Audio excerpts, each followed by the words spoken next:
All right, welcome everybody to a belated Seekers of Sarmanath. We apologize for being a little late, but we are here and ready to play. Should we do a short introduction recap, or do we want to just dive into some Dungeons and Dragons, y'all? I feel like it's better just to dive in. Just diving in. Okay, so for Mike, who was not here last time, there was some shenanigans along the river up the Moonflow to the city of the elves. And there was an encounter with a dryad and some strange goblin-like creatures of the Fae that stole some parts from the ship that had to be overcome. But eventually you made it to the city of the elves, where you were stopped for about a day, maybe two, while some trade was done, and there was some learning done about how to potentially stop whatever mad plan the Lord of Silver has for all of you. You also had a little encounter with a dream sequence with Quartz and Sean, who's not here, who made a deal with the strange robed figure who was sending you the creepy dreams, saying that he would bring the party there in exchange for dealing with his mother and making him go away. They quickly found that the deal he made manifested magically across whatever great distance that was, and Quartz was unable to speak about it to the party, but through pantomime and a very good intelligence check by your trusty wizard, you were able to understand most of the message he was trying to send, telling you about a trap that he wants to set for the Lord. But after that, you were given clearance through the Elvendar and an ancient scroll to help in your fight to save Bridges, and the boat made its way down the river once more, or I guess up the river once more, through the Elvendar, past the ancient city. So, the five of you spend your next couple of days on this boat. The waters here become less clear. They rush more quickly after you exit out this kind of delta, the coming together of the three rivers.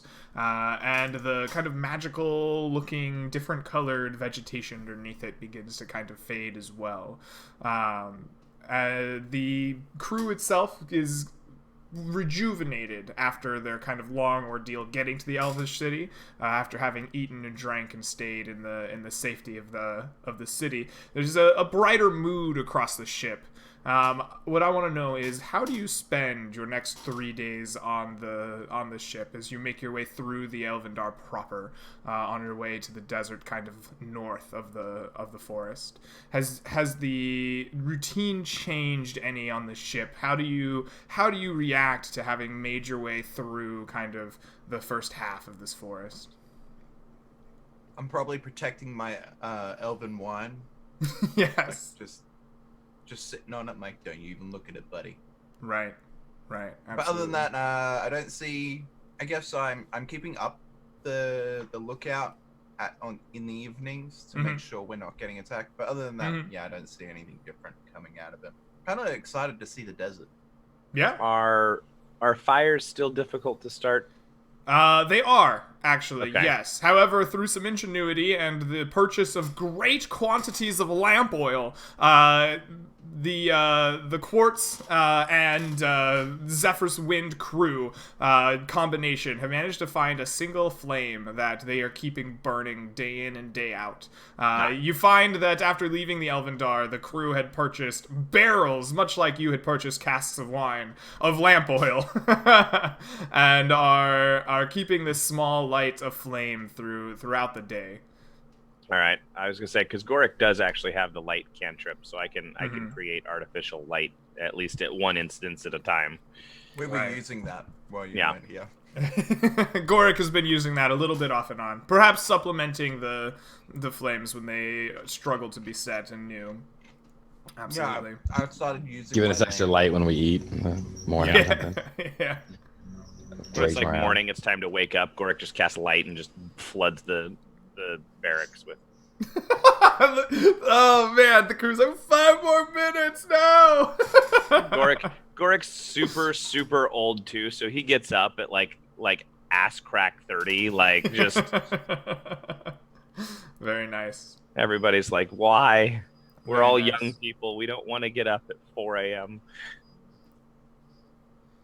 Excellent. I think Rose is going to spend some time with Ray. Mm-hmm. I think she's slightly worried because she knows the journey is getting more and more dangerous, and she worries that she might run out of time when it comes to awakening his ancient consciousness, I guess, because she still hopes that, since he's a bonsai tree, a really old one from like this old library, she still hopes that Ray carries a little bit of knowledge from like older times that she can gather.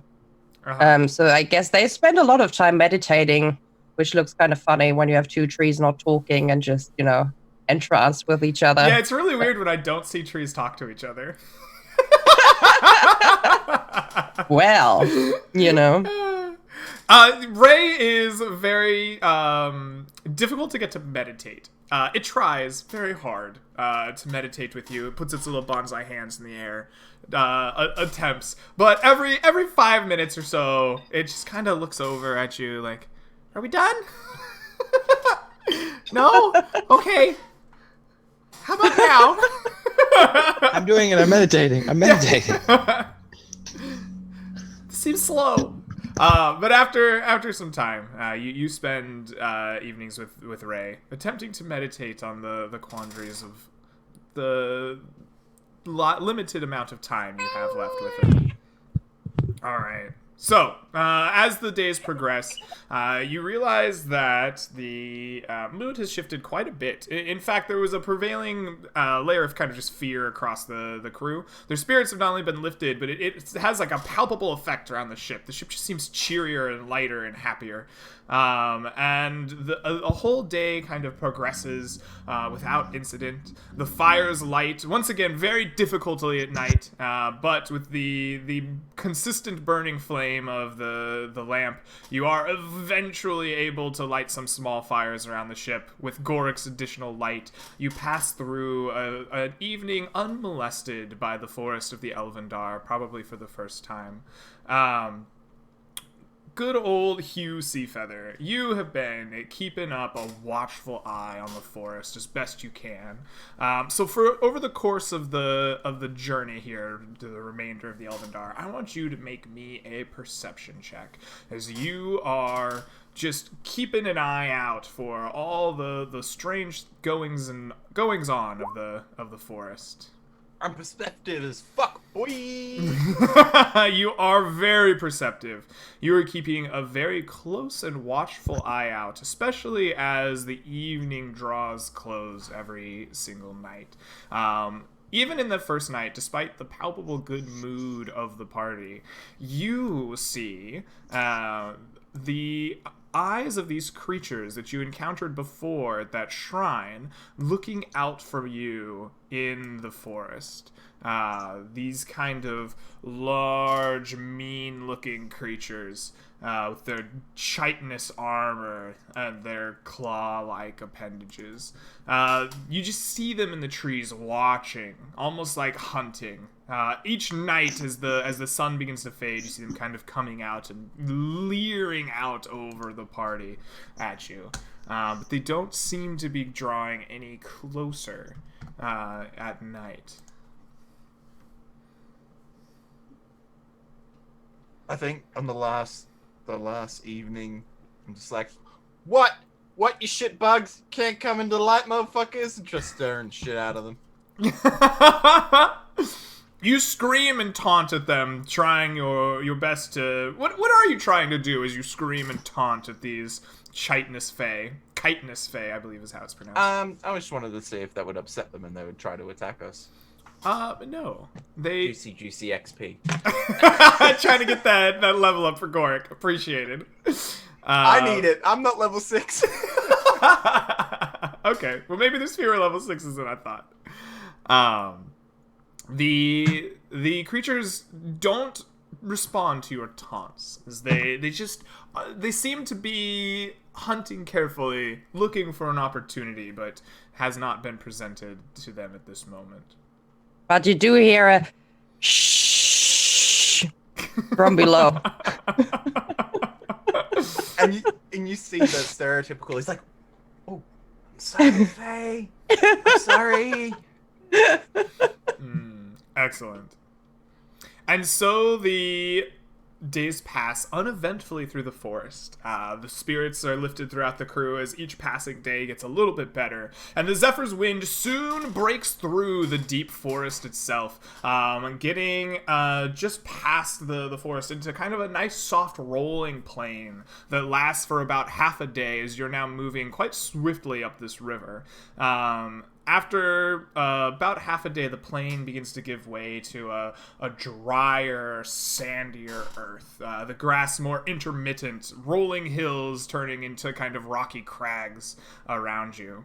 As the river begins to bank to the north and west, out away from this kind of drier area back into a more nice, soft plain, the Zephyr's wind pulls and lays anchor down on the shore, on the eastern shore. Out ahead of you sprawls a cracked and deserty land, dry and windswept around you. The captain kind of disembarks and begins filling large kind of barrels full of water from the river itself. Big single person sacks as well. And kind of bids you to do the same. He says, "I believe here might be where we part. Our destination lies some distance to the west. It seems that your spire is out into the north. I would suggest filling up with water. It can be quite a long journey through the dry desert, even on the boat itself." I guess we'll do so. And I look at the party like, I bought barrels. We Gucci. I do question how you're going to get... I'm not going to fill it the whole way up, but I'm pretty sure I can carry a barrel of water. So you have a Strap single that bitch. barrel of water just strapped to your back with your bag. It's heavy. It's heavy. It is heavy. I'm Yeah. working on getting swole. I'm going to have big fucking cyclist legs by the end of this bitch. What's your strength there, Hugh? It's 10. Flat 10. Alrighty, so I think that you could probably carry a barrel of water strapped to your back with average strength. But doing so each day, especially marching through a desert, would cause a level of exhaustion. Do I recover it as I sleep? So I just have exhaustion all the time? I mean, if you get bad dreams, it might be at risk, you know. I think you would recover the exhaustion at night, right? But carrying it around, I'm essentially imposing a penalty on you for carrying this around. Oh, I'm fine with that. Right, I'm fine with that. As you long could, as I'm not gonna you die. basically treating all the days that you carry that barrel around in the desert as a day with +1 exhaustion. I'll take it. Okay.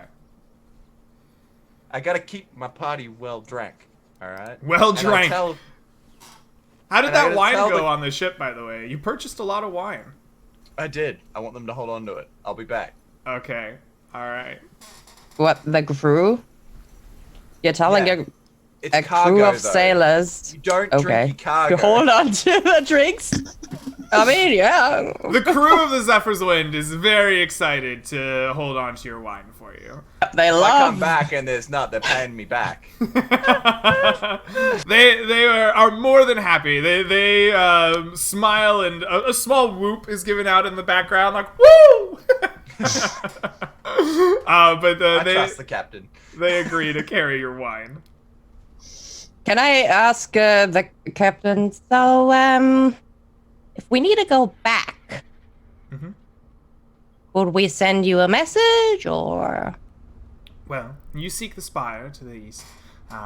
You could return here to the spot and wait for me if you wished. But also, when you have concluded your business of the spire, we will be in... she points to the west. We will be in a small city along the bank of this river. Not in the driest parts of this desert, but more along the plains. It is known simply as Plains View. small city there. We shall be there for the better part of 3 weeks, and then we shall make our return journey. Should your business conclude before then, you could seek us out there.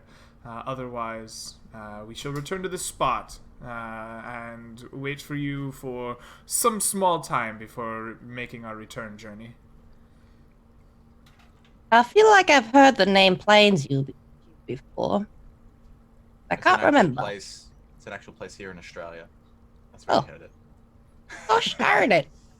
Never mind, I've never heard of this. I've never heard of this place ever before. Whoop. Well, it would make sense. I imagine you are more of a forest traveler. I mean, if you mean traveling from the forest to other places, that's true, yes. Perfect. No? I wish you all luck on your journey. Not often I hear people seeking out strange wonders in the desert. It can be a rough place. I might fill my water skin with wine now that we realize it. You can fill your water skin with sweet elven wine, yes.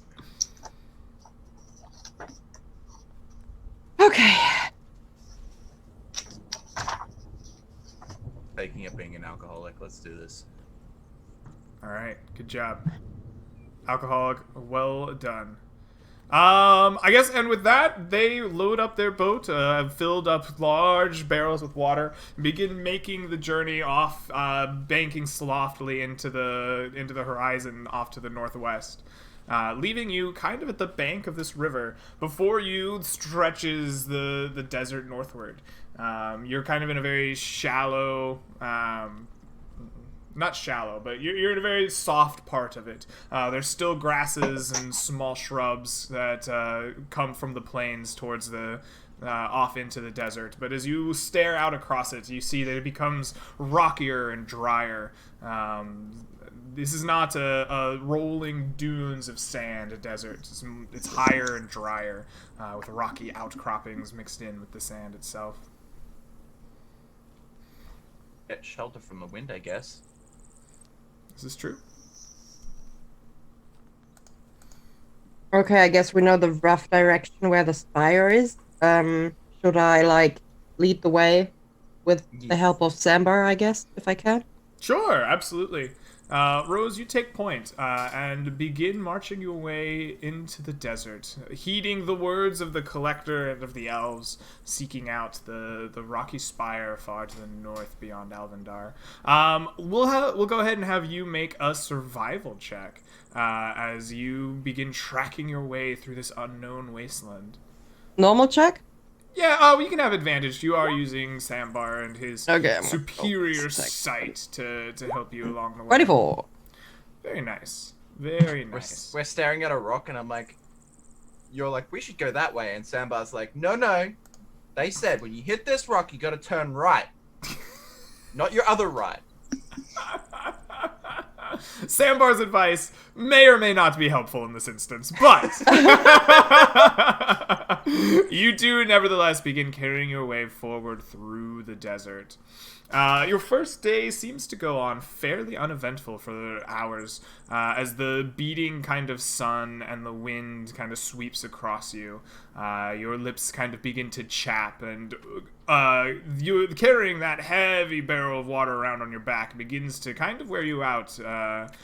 But as the day hits its hottest, you find yourself a nice little alcove running through the rocks, almost like a small ravine, about 25 feet in diameter, almost like a half circle. And it's a large kind of ravine that acts like a mini canyon through a rocky part of the desert.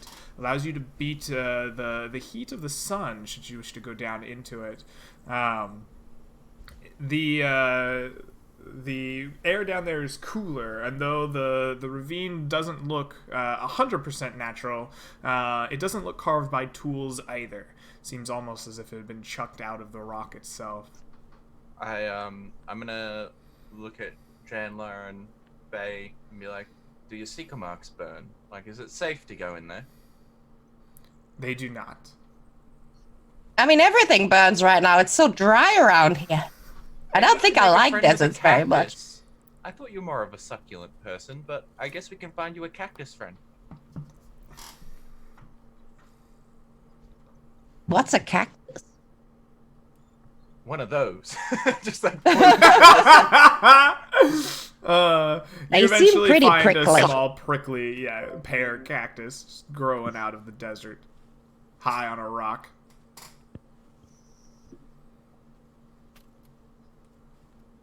All right. You So, safe? Yes, it is safe. You spend some time in here in the hottest part of the day, nice and cool. As you walk along the ravine of this desert, eventually the hottest noonday sun passes. Though you're pretty sure seeking out some kind of shelter like this at the highest noon point is probably a good idea. You make your way out of it back into the desert proper to begin making your way back to the north. Around midday, you all begin to smell smoke on the wind as it's getting swept towards you. Acrid and black kind of smelling. The kind that doesn't smell like a wood fire, as if something man-made were burning. Yeah. Just Struck begins oil, boys. Wafting your way over the air. Do we want to go and investigate the burning smell in the middle of a desert? I'm a little worried about what they might burn, to be honest. Oils? Or who? Yeah, I was going to say, or who? As an Australian, it's normal for me to smell burning in a desert. So I can't really get into what burns in the desert, guys. Well, I mean, I guess we can have a look. Is it in our direction anyways, Greg? Or is it The like... wind is getting blown from off to your west a little bit, off the path that you were heading. But is noticeable in the mid-afternoon as the wind is definitely bringing you the trails, the smell of that smoke across the desert. I'm not sure. What do you think, guys? If you guys wish to inspect it, we can. However, we are in quite a hurry. Well, I mean, I don't like fires in the first place, so I'm not personally Okay. hurt if we skip on this great opportunity.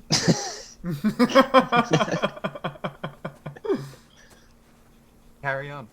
All right. Okay, so I guess we ignore it for now and just keep on All right. moving. You ignore the smell of smoke wafting its way towards you across the horizon of the desert and continue your travel across the desert for the rest of the day unmaligned by any creatures or things in the desert as you make your way forward.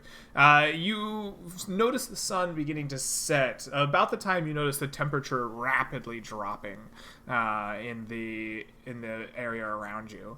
It seems to have gone from smoldering hot to icy cold in a matter of moments. Well, maybe not moments, but it's making its way to icy cold quite quickly as the sun begins to set deep across the desert sky. Rocky outcroppings quickly blocking the light and casting long and deep shadows across your path. What do you do as the night begins to fall in this unfamiliar desert for the first time? I'm like, oh, thank God, the sun is going away. I'm not sure if that's a good thing. I think we have to mean- try and find some shelter. Well, help me light my lantern. I'm just gonna try to light my lantern before we don't have fire. Yeah, I take a big step back. I'm like, I'll be... It's a lantern, Rose. It's a You're lantern. doing great. Keep it up. I touch the lantern and cast light on it. Nice! Before you can even light the thing, Goric Gravemantle has cast a pallor of light shining from the lantern around you, beating back the shadows cast by the long rocky formations of the desert. Like, it's gonna get cold, and I guess this won't produce heat. So, I hope you brought a jumper.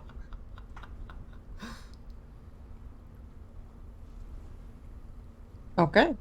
And I guess we start looking for some kind of shelter? I doubt the lantern would have produced enough heat to keep us all warm. No, but we can light a fire with a lantern. Can't light a fire with a light spell.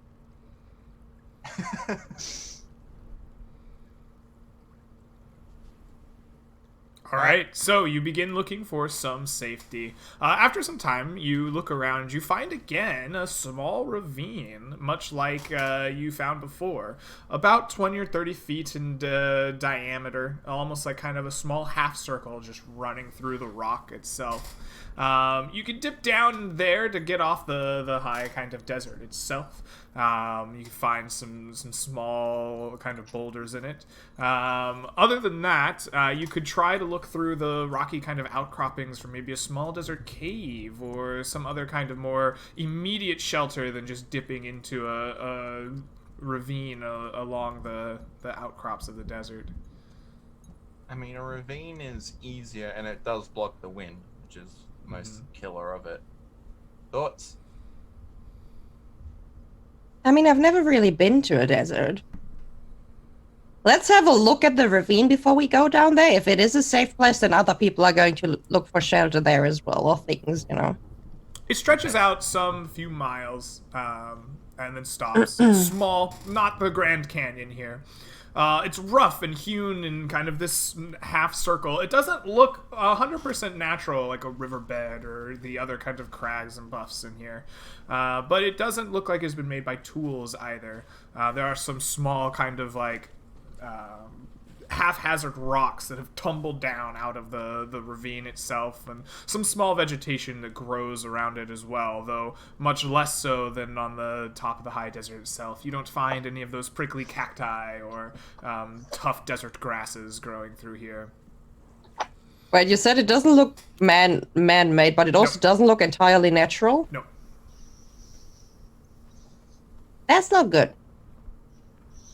There's something about the looks of this that I do not like, but I can't put my finger on it because I've never been to a desert before. I live on the ocean. I have no idea. I lived under a mountain for most of my life. I also don't know very much about deserts. And we all look at the professor. Professor I've lived in Jabba, a city what my have you entire read? life. Deserts are hot and then they're cold. Sambar? I lived in a grassy plain. My whole life. I'm in the same boat as you. Also, I am a mace. What's the sand feel like between your toes? Okay. Did the rocky outcroppings seem more natural than the... Yes. I think we're skipping on this ravine. Okay. I think we're going to the outcroppings instead. It's So you're just, gonna- you know, You need to search. You're searching out for like a little small cave or somewhere to block the wind Yep. and be hidden out of sight. Okay. In that case, I want one of you all to make me a survival check to find the appropriate place to stay for the night. normal survival check. Yes, ma'am. 11. Is that right? 11. After some searching, you find not the greatest place on Earth. No small caves that you can find, nothing too secure or safe. But you do find a nice tall set of rocky kind of outcroppings and that kind of touch each other, form a little corner. And you think if you were to rest up at the apex of these two things in the corner, they would block the wind and also give you kind of two shields of line of sight as the sun goes down. And I put the barrel right in the middle, like as far out as our line is gonna be, and then I put the lantern on top. Boom! All right. Camp is set.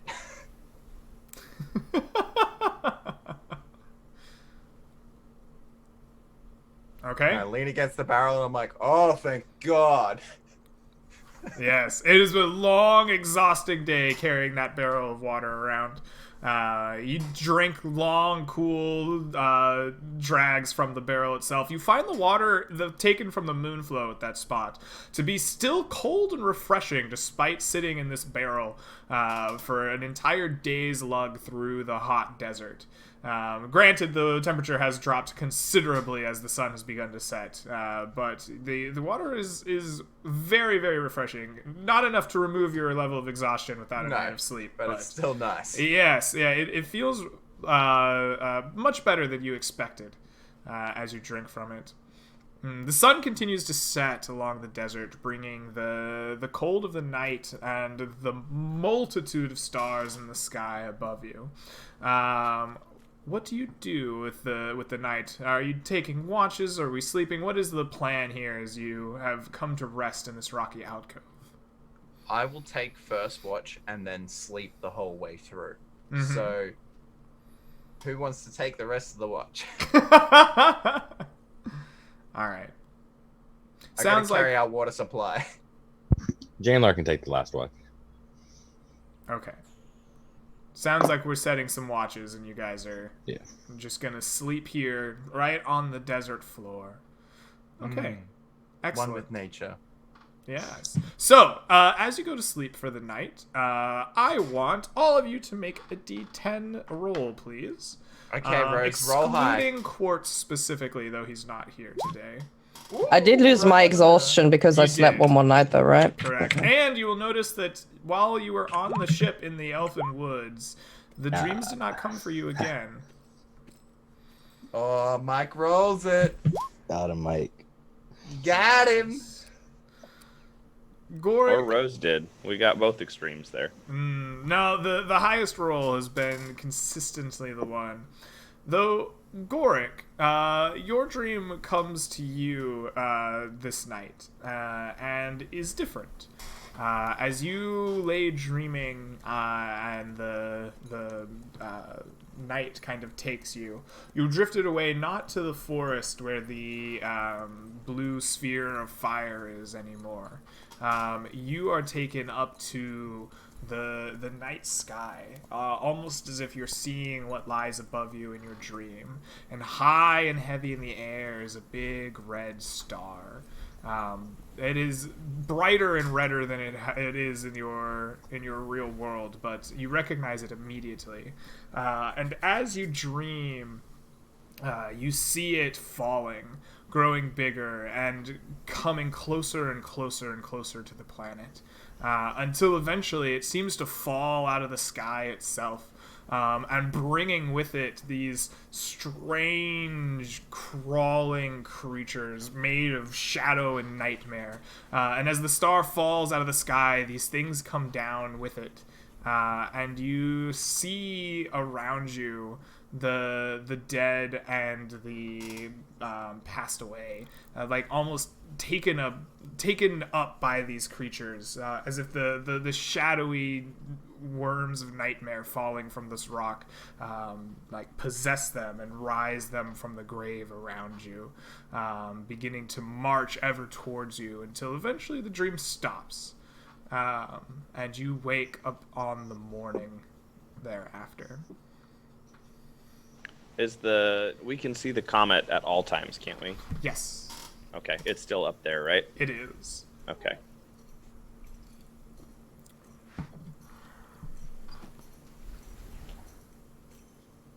Goric will probably be kind of quiet in the morning. I don't think he necessarily talks about that dream with everybody. Mm-hmm. Janlar is going to ask everybody in the morning, though, if they've dreamed, because we've been constantly dreaming nightly. I mean, I guess we've taken a break here for a while. Yeah, so while you were on the boat... I guess I wouldn't this morning. I would have been asking in the boat, but if no one's getting... After Quartz's ritual and his contract that he made with the man, the dreams had avoided you or had stayed away throughout your entire trip through the Elvendar. This would be your first one since arriving in the city of the elves. Then if he didn't say anything, I wouldn't bring it up, I guess. Okay. All right. I'm getting ready to carry this fuck off barrel, so if somebody's quiet, I'll take it. All right. Just look at the barrel. I'm like, is this really worth it? And I'm like, I do need to drink after this. Good thing I filled this with exhausting wine. This dehydrating wine, man. Or my water skin. Just his water skin one time, right? I sipped the wine before I have to walk, but then I actually lug the water. I'm like, ugh. No, he filled the barrel with water, but his wine skin is wine. So, you guys pack up after your day of travel and begin once again making your way through the desert, Rose ever leading the way.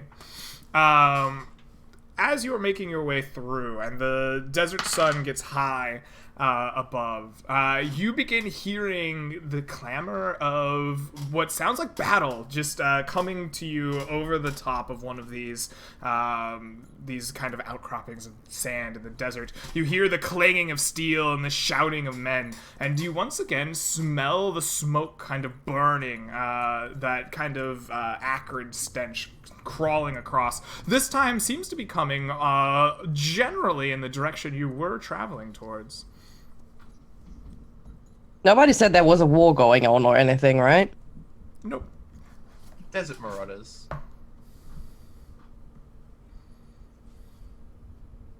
There are desert marauders. There must be something for them to maraud. Let's find out. Do you think people need help? It's possible. Something is burning. So far, we've seen a lot of sand and rocks and cacti. I don't think any of those things are especially flammable. Well, hold my barrel for a minute. I'll scout ahead. Hold my barrel. Yeah, I'll stealth along and All right. have a peek up ahead. Absolutely. So, you begin sneaking on ahead, following the sounds of clamor and the smell of smoke. You make your way forward and down into kind of like a small bowl created by a large kind of rocky outcropping. As you sneak forward, you find a small desert camp that has been... You find a small desert camp that has been encircled in this little rocky outcropping. Tents pitched, little wagons with goods on them, and you see men that are armed to the teeth, trying to defend desperately from some small fire-like based creatures. Small fires burn on the tents themselves. You see one of the creatures breathe a heavy fire across the edge of one of these wagons. They're these large bird-like creatures, red of feather, with hooked talons and armor on them, and these strange, almost newt-like creatures, fiery red, that seem to be almost the embodiment of fire themselves, ride on top of them with spears and are assaulting the wagons themselves. You hear just kind of the clamor of battle while a single woman stands at the back of the fire, her arms crossed, just staring at the men in front of her, like yelling at them, "Hold them off!" while people cower behind camels that are tied up behind the tents. You are far enough away as you approach that you don't really need to add stealth or anything. You can just take in the scene as everyone is preoccupied by the assault on this little camp. I guess I'll scoot back to the party and tell them what's going on, and I kind of want to help. All right. You scoot back. You leave the people to fight as they are. You make your way back to your party. Some minutes later. Quick, here, give me my barrel. Let's go. We're gonna need this water. Let's go. Okay, I guess we rush over there. Like, we book it. All We'll make right. it there as quickly as Chandler possible. will cast Mage Armor on himself while he's running over. All right, you cast Mage Armor, and the 5 of you rush forward into the desert and brave this battle that's going on. All right, in that case, I'm gonna roll a quick. Let's see how these poor defenders did since you first encountered them in this like round of combat that you didn't participate in. Seems like they've done quite well for themselves. In fact, this guy, yeah, they're doing well. They're doing well. This guy gets to move on. Excellent. He gets to come over here, and this guy's gonna take some damage. All right, so this is the scene that you, the party, arrives upon. The 4 of you see. The 4 of you see the... I can't get it on the stream. It's pissing me off. There we go. The 4 of you see these creatures in pitched battle with some ugly recruits, and you come charging in to help. I want everyone to make me some, what are they called? Initiative rolls, and let's get this started. These things don't see us coming. Do we get a surprise round on them? Well, they're in combat, but I will give you not a surprise round, but if you have an action that helps, like that is helped by surprise for whatever reason, you can get like the advantages of the surprise. Okay. Yes, because no, they're in their own little pitched battle. Hugh with a 17 on initiative, Rose with a 20. Janlar with a 5. Do I have a Gorik's initiative?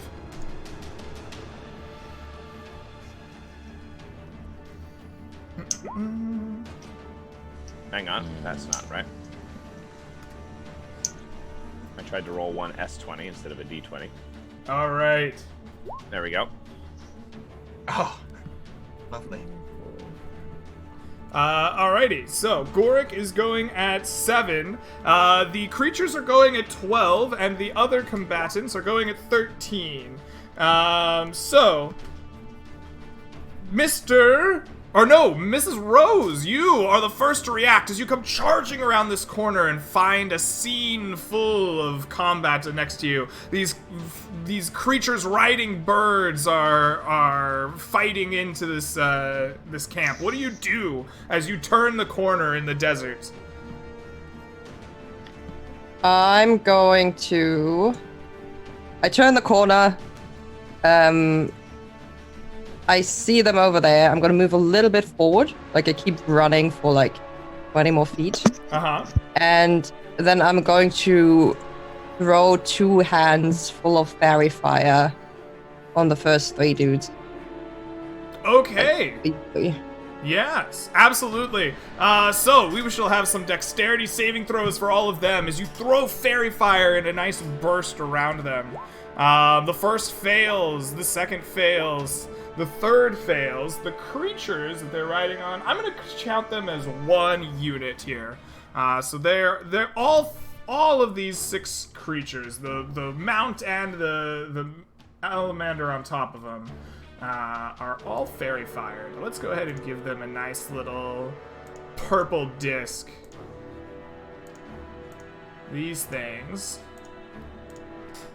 alright, are surrounded by a glittering glow of violet light from your fairy fire, surrounding them and calling them out to, making them stand out from the desert even more. Excellent. That is your turn. That brings us to Hugh. What do you do as you charge back into battle? I use my bonus action, since I can only move 15 feet at a time. Mm-hmm. So, dash. I'm gonna call out Esteban. All right. Esteban Montague Garcia the Fourth. I'll get him to attack this bad boy here. Mm-hmm. And I'm also going to shoot it with the bow since I'm out of range. Alrighty. Here is your sword. My sword, good sir. You can control it. Go ahead and move it where you want it, and then roll me an attack. Alright, so, short bow. Do I get advantage? No, I don't. Oh, yes, sure. Surprise. On the fairy fire and one. fairy fire. Yes. Yeah, Both. yeah, Both. sweet. You definitely get advantage. All right, 18. An 18 definitely hits. I want you to know, are you striking the rider or the creature? The rider. The rider. All right, you strike. Esteban Montague Garcia IV rises up and strikes at him for 5 points of damage. Oh no, that's my attack because I'm using my bow. Oh, okay. I do have a bow. I didn't know you had a bow. I have a bow. I don't use it. But I've I have never one. seen Well, you use a he's bow. He's the tank, so he doesn't get to use it very All right, often, awesome. you know? Yeah, so 15 points of damage. Nice. Yep. And then Esteban is going to have a go with advantage. He crits. All right. The runner for another 6. Wow. All right, excellent. So 21 points of damage. First, Esteban jumps up and cuts him. Then a bow strikes him in the chest. The newt turns around and looks at you over the top of his mount, while his mount still stays in combat with this this fighter in front of him. Excellent. That is your turn. That brings us to the help. These guys are all going to make attack rolls. He's going to attack with an 11 on the creature riding the mount, trying to take him down, but can't get it done. These two have reach with their kind of long pole arms, and they're going to attack the one that's standing over their wagon, barricading them. With a 19 and a 20, both of them hit. And they will do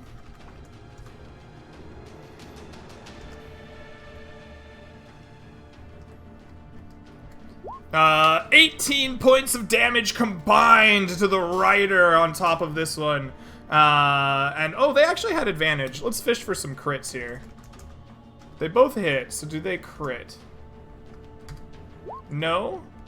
No. What about this other guy who should have had advantage from the fairy fire? He does hit, so he needs to roll for some damage. This one over here gets 18 points of damage from the combined hooks. The other guy actually did hit, because I'm bad at remembering advantage. He hits for an additional 10 points on the rider atop the creature, slashing into it right after Esteban Montague Garcia IV struck him.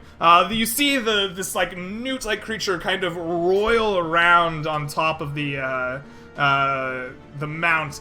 Flame almost like gouts out of his wounds, but he holds on, but looking worse for the wear after that.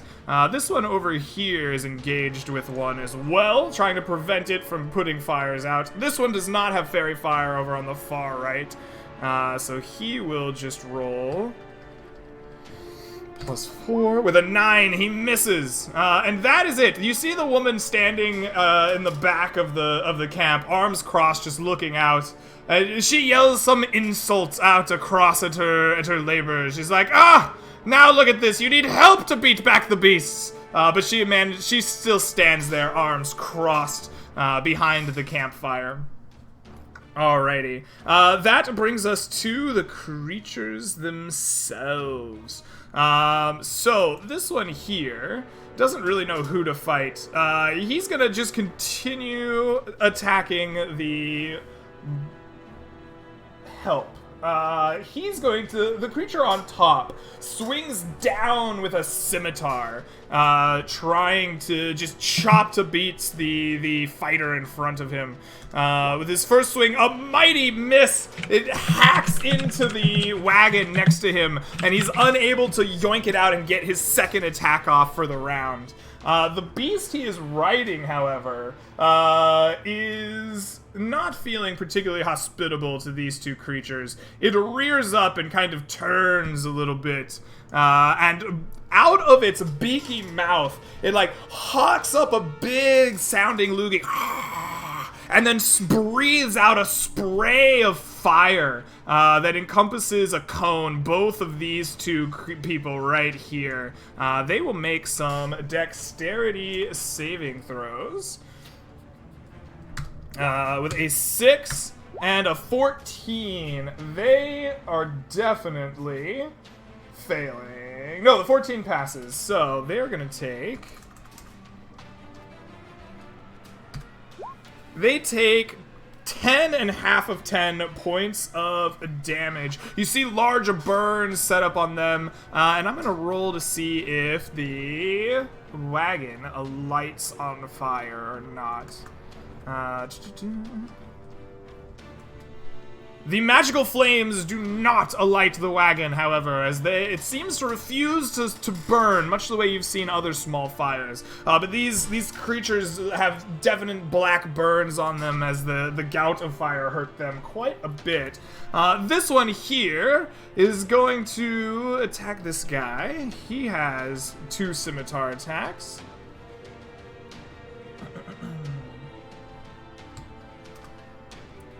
There is the first, another crit miss. He also gets his scimitar stuck in the wagon and can't pull it free.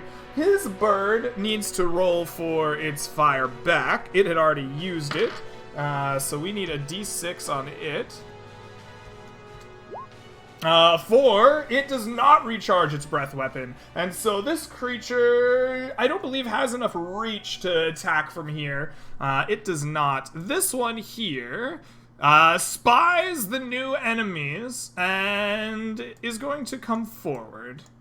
And it comes up to Hugh, who has stepped forward. Its rider on top is going to swing down at you with his scimitar. With an 11 to hit. And a 7, I think both wildly missing as you dance back away from it. But the striding bird itself runs right up to you, and it will attack you with its massive beak, slamming down for a 24. Ooh, yep, that'll get me. Yeah. Alrighty. You will take I was No gonna say damage. no Janlar. damage. Because Janlar's ward is going to come out and take this damage. Ooh, excellent! Is a reaction, Actually- Janlar. What do you do when you mind. cast this? He can't. I can't. He's too far away. Never mind. God. This doesn't happen. Janlar thinks really hard about casting out his magical aura, but he realizes at the last moment is too far away. And instead, the beak crashes down on you for 12 points of piercing damage. The beak just ripping into your kind of soft, fleshy bits. This one here is going to... It's going to run its rider up here so that he can attack this guy over here. His rider will take 2 swings. 21 will hit, and a 14 will also hit this guy, because he does not have his shield on. So this guy is going to do...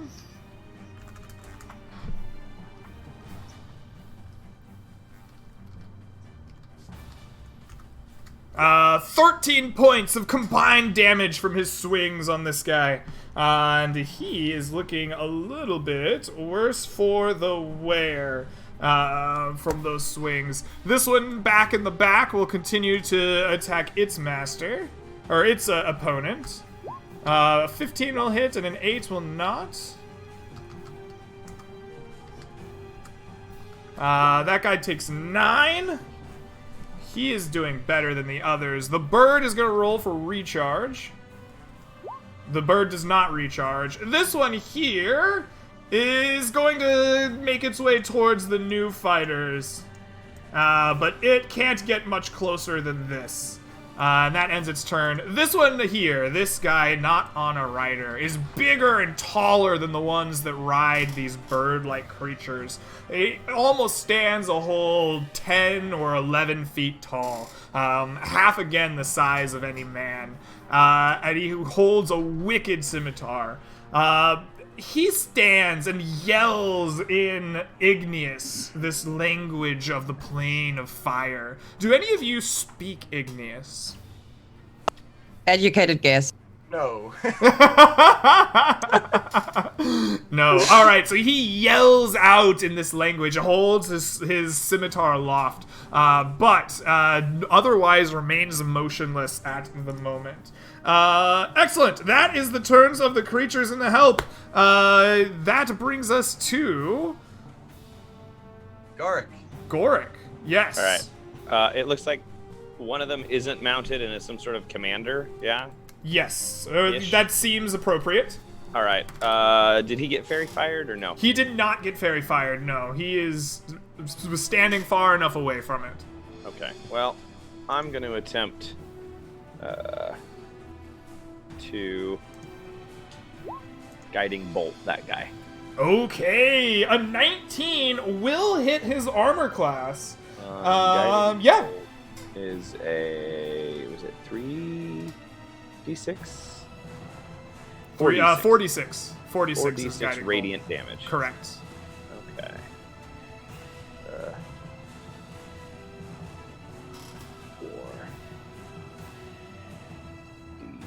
4d6. For 16 Not bad. points of damage. Above All average. right. He takes it. The guiding bolt's kind of to the face, and you see his head, like, kind of surveying the battlefield, just kind of, like, snap its way over to you, like, very lizard-like. Its tongue, kind of, like, forked tongue, just sticks out and tastes the air a little bit after it's hit. Definitely damaged it, but he seems to stand tall after the hit, refusing to show any signs of injury or weakness. All right. Well, the next attack against him has advantage, so Yes, we'll see that how is he does true. when that happens. We will give him a little pink. All right, sweet. That is Gorik's turn. That brings us to Janlar. You see the battle beginning to swing back to your direction. What do you do? Chandler is gonna move over here, Janlar casts fireball on all of them. and he's gonna cast Shatter on as many of these as he can. However many you want to say I can hit of like these 4-ish. Shatter a 10-foot radius or a 20-foot It's a 10-foot radius. It's 10 Okay. feet. Yeah. So however many, I'm gonna cast it as a third I level think if you spell. put it like right here, I think you can hit these 3. I'm not sure if you can hit all 4 if you put it like in the middle. Yeah, I was assuming I couldn't hit all 4. So Yeah, but I think if you like center it on this guy, you can hit those 3 easy. perfect. All right, so I'm gonna cast it third level, and then they need to make DC 15 con saves. Alrighty, excellent. DC 15 Constitution Across, you can hit saves. 4. You can hit 4 if he puts it where my. Yeah, but like that thing's really, where is it really standing? Those things are just like, you know what I'm saying? Alrighty, there's a pass and a fail and a fail. And we've been treating the riders and their beasts together for their saves. I think that's fair here as well. So the first one here, this one who has been hurt, he fails and takes a full 23 damage. You see the rider on top of it just kind of crumple over. He falls dead on the saddle, almost like falling off on the ground. We shall put a little dead marker on top of him to show that he is just the beast. The beast itself takes the damage, and it cries out in its like throaty bird-like tongue. It sounds like a scream of a bird, like of a falcon if you heard one hunt. Just something along those lines in pain. Oh, he passed, but it still was enough damage to kill him. But this bird takes less. The rest of them fail. So these two will all take 23 damage, including this one here, who was hurt a little bit. But he just barely lives. And this strider takes 23, and this strider takes 23, and this guy takes 23. The loud shatter just rings out across the desert and is followed by the screams of these bird-like creatures. As the ringing clears, the battle shifts once again to Rose. What do you do as you survey this scene of carnage in front of you? Can I ask what is happening with these fires over here? They are burning. Are they like spreading as well? Sure. Fires spread. They're burning. They're on. There's fire on wooden wagons. I assume it's spreading. Yes. I think for now I'm gonna pull out these fires. I'm gonna do these two. I'm gonna try to catch the middle one in the rain as well. So I'm gonna cast Create Water. I'm gonna make a tiny rain cloud right over here. Okay. You create a rain cloud over the battlefield. Yeah, and it extinguishes like all fires in a All 30 right. A heavy rain foot area. hits the desert, and the ground around this area becomes muddy and mucky, and the water rushes over it. The ground is too dry to even soak up all this water. Everything in that area becomes difficult terrain. I'm just gonna call this whole area. It didn't draw it. Why didn't it draw it? Draw shape. GM layer. Nope. I'm in the objects and tokens layer. It's just not doing it. I don't know. It's just been cooked then.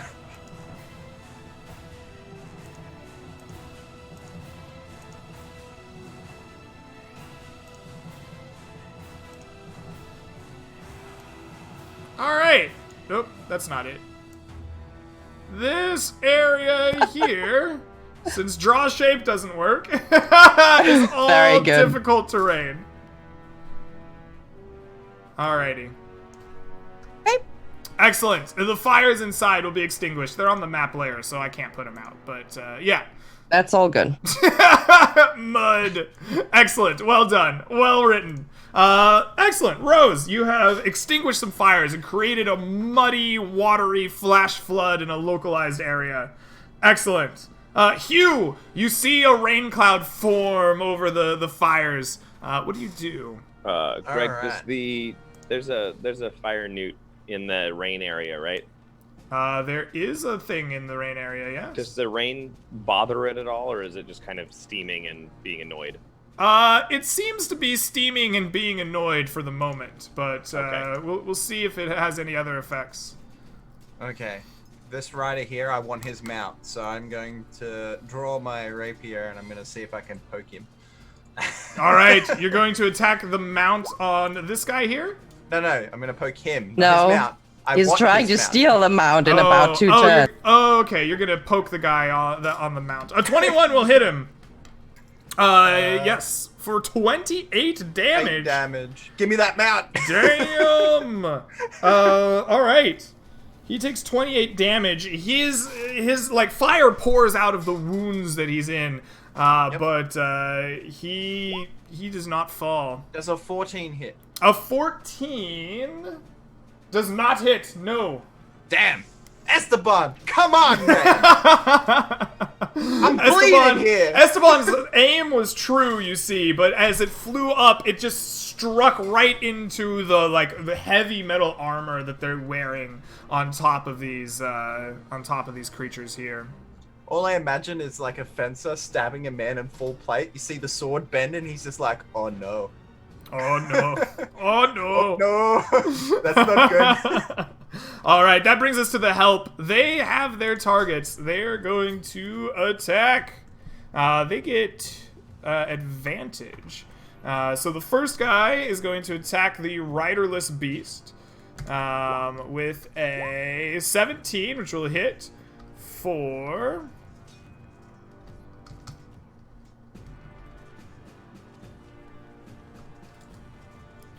10 points of damage on the riderless beast. The other ones will attack this one standing next to it that is also surrounded by the fairy fire. They will hit with a 15? Yes, they will hit the strider with a 15, and the other one will hit with a 21. So combined, they're going to do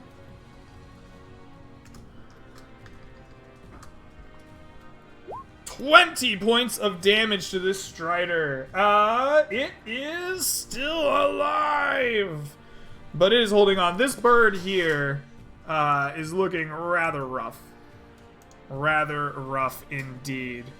Okay, and then this one back here in the mud cloud is just gonna take some hacks. Well, he's gonna take a hack. He's gonna miss with a 14 on the actual warrior in front of him. Excellent. And then these birds get to attack the one standing in front of you, Hugh. The bird itself rears back. You can hear that like hawking sound in the back of its throat. And it breathes out a cone of fire. Like Oh boy. this. It is going to hit Janlar and Q. I need both of you to make a DC 13 dexterity See why that saves. sign, B. Nice. Oh, I wish I rolled the had wrong evasion. damage for them. I rolled damage for the other dudes. Okay, well, this is the first time it's hitting the party. That is a fail for Janlar, but a success. You're blessed for though. You Q. get a D4. You get a D4, Chandler. Did that actually happen? Did that? No, Did it happen or not? Goric cast a guiding bolt on his You turn. retracted that. Yeah, Never I think mind. I got back before my turn. Yeah, so I Goric didn't have to use cast Okay. a guiding bolt. I didn't have Don't to worry use my about it. I programmed thought we action. just skipped over you. No. Don't worry. Nope. I didn't say I anything. set up a scripted action just in case. I was still gone because the baby was screaming in the other room, but I think he's unconscious now. So Alrighty, so Janlar, you will take 13 points of fire damage from the beast's spit, and Hugh, you will I take take half? half. Yes, absolutely. Arcane The Ward. creature my on wife says top. he's unconscious but stabilized. The creature on top will swing with its scimitar down upon Hugh, with a 10 to hit and a 4. They are not good at scimitaring, it seems. This one here. Thank God. This one here is going to move through the sword space. The sword can definitely make an attack of opportunity for having it move through its space. Yeah, get out of my space. Yeah. Esteban, Yeah, onto you. Gonna see the 4th hit? Take 10 damage. All right. Does Esteban target the creature or the rider? Rider. Rider. Okay. The rider takes 10 points of damage. A true swordsman attacks the rider, not the beast. Absolutely. All right. And with that, the swordsman on top will swing down with an 18 to hit you with his scimitar. That'll hit me. And a 20. That'll hit me too. Excellent. Both of them hit, so you will take...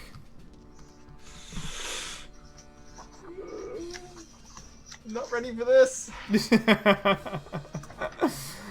You will take 13 more points of slashing damage from Alright, the sword. I'm down. You're down. Okay, excellent. And with that, the beast will turn around and will bite at this guy with its mighty bite. D20 plus... Its bite is stronger, yeah, that's right. 6. A 22, which will hit him for... 12 points of damage. Oh, this guy is dead. Alright, he falls to the beast. This beast here now has opening to run up here. And it will attack... This whole facing thing is a problem. It will attack him with its mighty bite attack. For 21! Hitting for 7. That guy is okay still, but he's worse for the wear. This one here is the one with the... No, none of them have breath weapons. He's gonna just attack from his saddle. His first attack on the man is a 12. It'll miss. This one is a 9. It'll miss. This guy's gonna do the same thing. A 17 will hit that guy, and a 6 won't. So he's going to roll.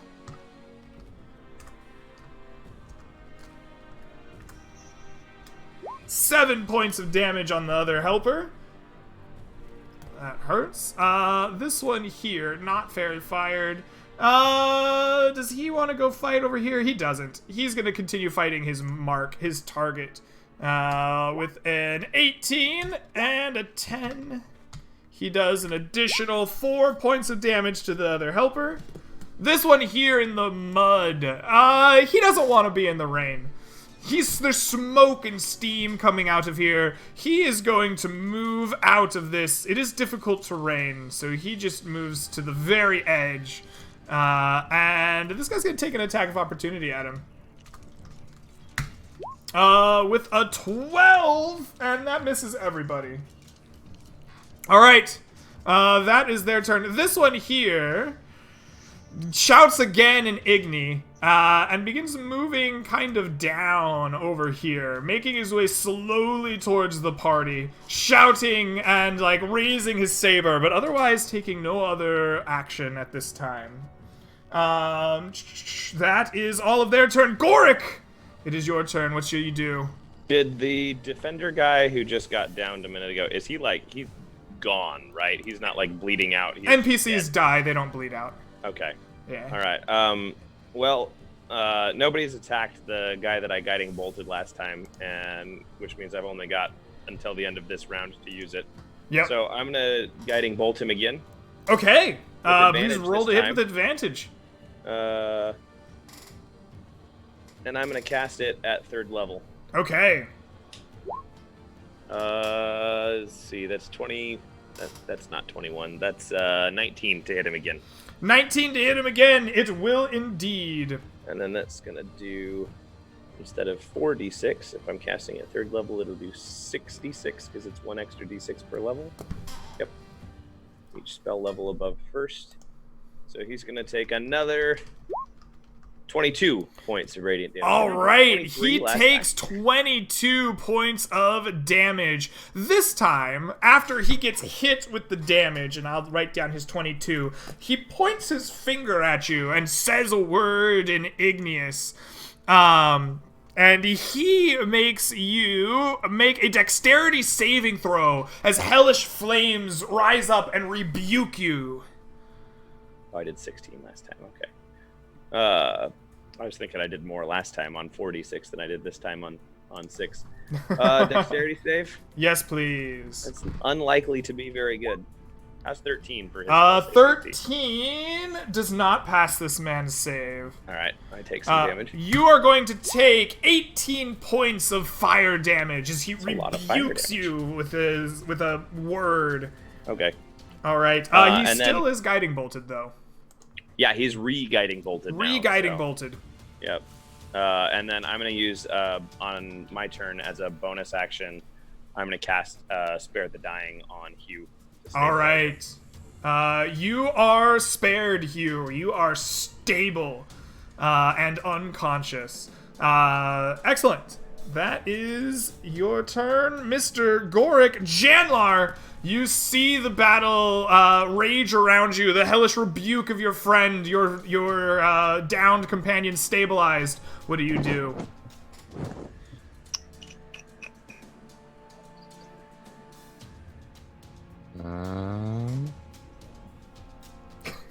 Janlar is uncertain. He consults the book of rules. No, Janlar is going to levitate this creature in front of him. Ooh.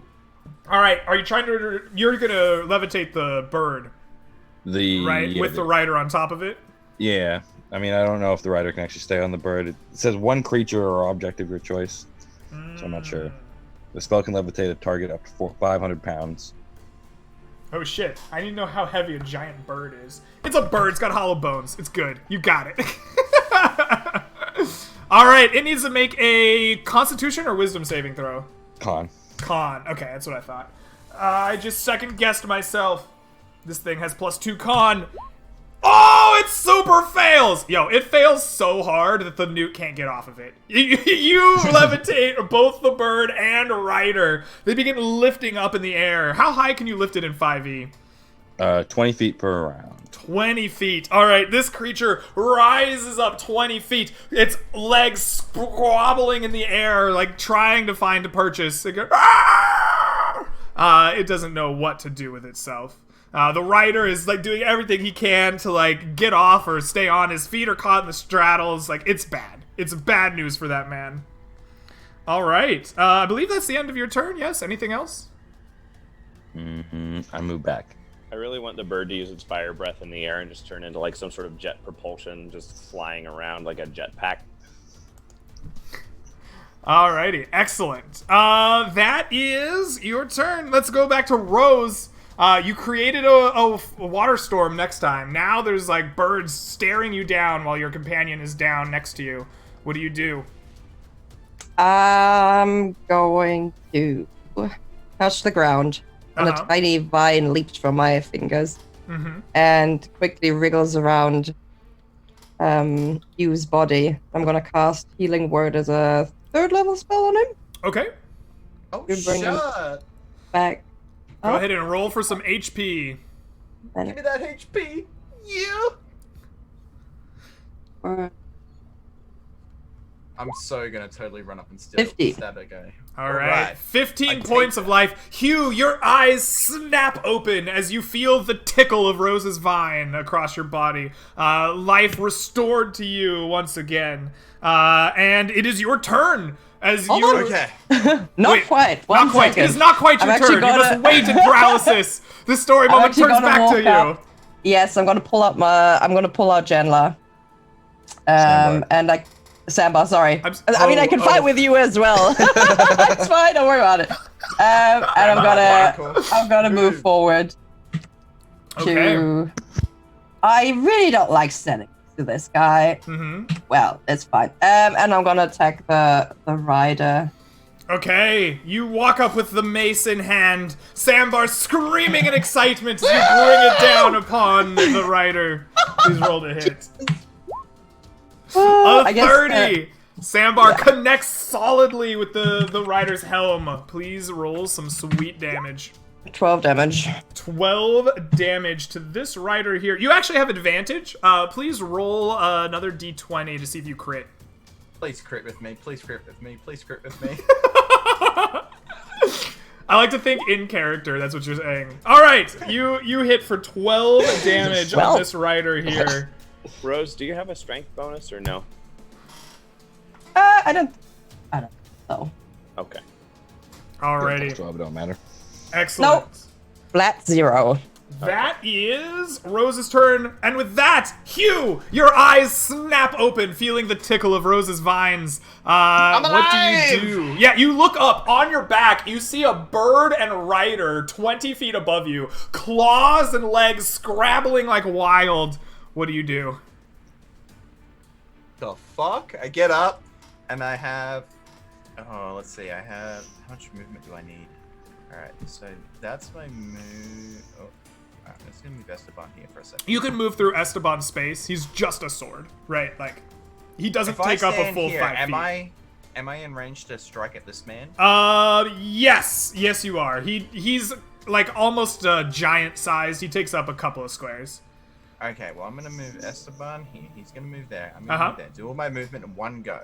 Okay. And then I'm going to stab at the big guy with the advantage. first attack this turn you make is going to have advantage. Yes. So I attack him. Please crit. Ah, I wanted the crit. So bad. Alright, so he takes, what's that, 29 points of damage. As Woo! Nice. And then... Remind me, Mike, I've forgotten my 5e very briefly, and you're more of an expert than me. Do reactions reset at the top of the round of combat, or after their turn comes and goes? Reactions are on their turn. Okay, awesome. They get their reaction back at the start of their turn. At the start of their turn. Perfect. Yeah. Beautiful. No rebuking me, motherfucker. No rebuking for Hugh! The lizard man looks at you very angrily, though. He points his finger and says a word, but it's different. It doesn't rebuke you. Excellent. Esteban will stab at him too. 10 don't hit. The 10 doesn't hit. Alrighty. My friend, I have been forgetting that you wield a rapier of wounding, and Irritor's brought that up. I'm gonna mark 1 wound here on this guy. Who have you hit? Did you just hit the dead guy a bunch? And this guy, I wanted his mount. Alright, 1 on that guy's mount. Go ahead and roll me a No, wound. it went on the guy, because he wanted On the mount. guy. Yeah, On the guy. I want the Go mount, ahead and yes. roll me a wound damage for that guy. Is that We will D6? track a wound on him. I told you once upon a time, and I don't have my notes in front of me. We'll call it a D6 for this combat. Okay. He takes 5. He takes an additional 5 from his wounds. All right, I have your 2 wounds tracked now. Okay. That does take a bonus action to like do, right? To command them to bleed. Cool. All right, excellent.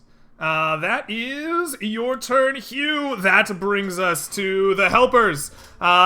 This guy doesn't really have a target, and oh no, he does. He's got this one right next to him that he's gonna hit, and it's still fairy fired. He's very excited about that. He swings his great polearm at it with a 10 and a 6. Oh, he misses even with the fairy fire. Very dejected looking fighter right there. This one here is still gonna try to reach this guy. They're trying to take full advantage of that fairy fire with an 11 and a 12. Oh, they suck. They can't do it. This guy's in the mud. He is in like a bad way. 5, 10, 15. That's all the farther he can move because of the rainstorm and mud and flood that you've created over here. Unless he just wants to take his action to keep moving. He could dash. What is he gonna do with his action? He's got... He throw a spear at somebody? Yeah, I don't think you would throw a polearm. Yeah, he's just gonna keep moving. So then that's... He can move another 30. 5, 10, 15, 20, 25. Whoa, he died. Oh, he got huge. 25, 30. He's gonna move to that square there, and then I'm gonna have to resize him in a minute. And large. He got giant! Okay, excellent. So he's there, and now the creatures go. This one here is just a bird, not a rider. It's gonna roll for fire breath regeneration. Give me a d6. There we go. He does not regenerate his fire breath. Instead, he will attack with a... Wow, our combat music changed drastically there. Our guy hits at a +6. He crits the person in front of him. Ooh. For 2d8 plus 4. Hold on, little buddy. 11. This one was in bad shape, though. Yeah, he's dead. Oh, another guard falls from the caravan. The bird screeches its delight, almost evilly. This one here is also going to roll for fire breath regeneration. And it gets it back. And it is definitely going to burn these guys. They are going to make dexterity saves. 21, nice. And a 10. Oh, not so nice. These guys are bigger fire breaths than this guy does. Yes. They do 46. I need to remember that. This guy breathes a cone of fire. 15 points of damage on the fail. On this guy here in the back, he's actually doing pretty okay. He shrugs that off. 8 points on this guy. He's still alive, but he's barely breathing. Alright, this one here, not fairy fired, is gonna roll for regeneration. He also regenerates his breath weapon. And he is going to go here and here. And his breath weapon is going to... Oh, the rider here is gonna have to attack as well. I want to see... Can he hit... Yes, he can. Can he hit him? No, he's not going to be able to hit his ally as well. But he's going to hit these 3 for sure. Hugh and Rose, please make dexterity saving throws. Oh my lord. Yes. Oh, low. A 17 will save for you. And the 18, both of you will take half damage. Half of 17 fire damage erupts over you. You see... Janlar's gonna take 3 points of damage for Hugh. Nice! Is he high enough level to have evasion? No, it's next level. That's why I'm like, So your arcane ward flashes up around Hugh, and some of that fire just drifts over to Janlar. Gorik, you see a puff of fire just erupt around Janlar as he absorbs some of it from Hugh.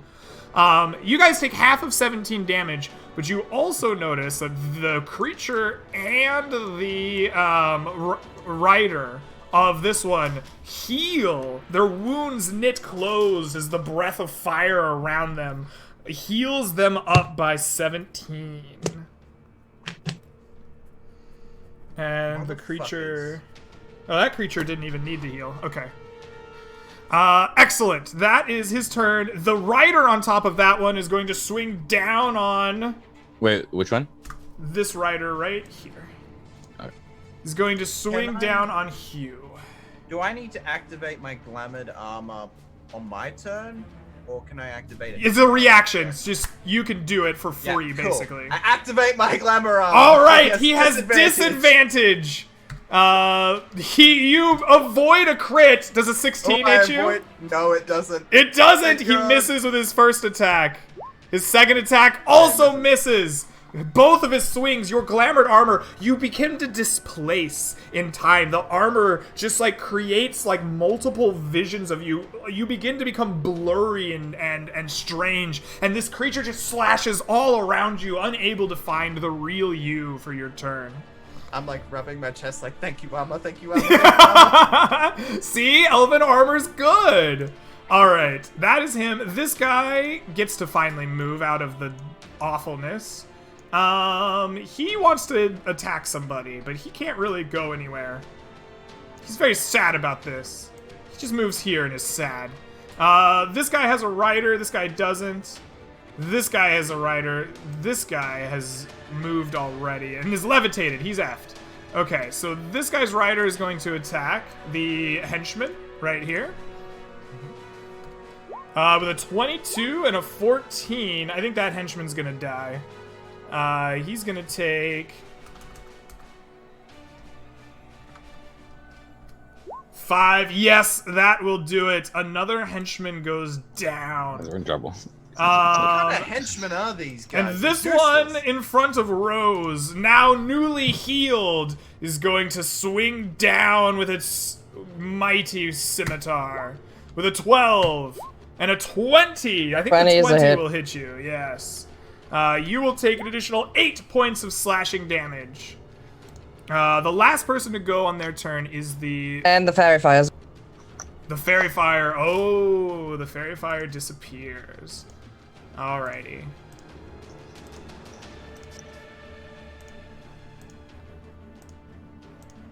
The fire nude is the last to go. He's gonna you've attacked him. You've come up in his business. He screams in Igneous and raises his mighty sword. At disadvantage, baby. Yes, with disadvantage.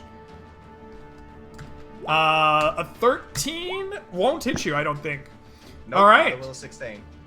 All right, they both miss. Well, the single swing he makes at disadvantage miss you. That is their turn. That brings us around to Goric. All right. What do you do? Can Hugh use Esteban to sneak attack? Did we decide Yeah. that was Yes. okay? Yeah, that is Okay. canon. We take Does the big fire newt look badly hurt or just hurt? He is not bloodied. Okay, so he's still Yeah. hanging pretty tough. Yeah, he looks pretty tough. All right, Gorik's gonna move up then. 5, 10, 15, 20, 25. How close do creatures have to be for me to use my shroud? Is it 10 feet? It's only 10 feet. All right. Let's backtrack that then. 10, 15, 20, 5. I'll move up right behind Rose. Okay. And then Goric is going to tell Hugh, he's going to point at this warlock or whatever it is, and just this sort of dark shroud is going to like come off of Goric like a death angel and just shoot out and wrap itself around the warlock, and Gorik's just gonna finish him. And I use my channel divinity Path to the Grave to give him vulnerability to all damage he takes on the next attack that he takes. Ooh! The shadowy angel of death wraps itself around the warlock. And you shout out in your best Mortal Kombat, Yeah. "Finish him!" I like Alright. it. Now, Millman, what I need you to do is crit and deal quadruple damage. That's please. what I'm going for. Alrighty. That is your turn, and an epic one it is, Janlar. You see the tide of battle. Sorry?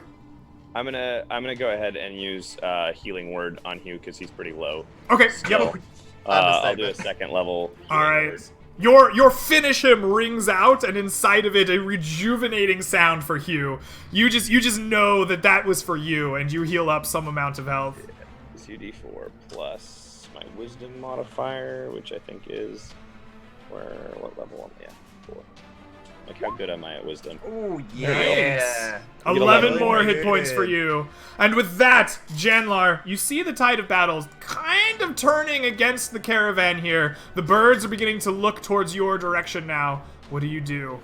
I'm gonna take out my wand of conjuration, Mm-hmm. and use it to cast conjure minor elementals. I think that's the one I have. Okay, absolutely. And I was looking through the handbook real quick for elementals, Uh-huh. and I found one that is immune to fire damage. So I am going to conjure. I have a barrel of water, if that helps. No, because I can only conjure.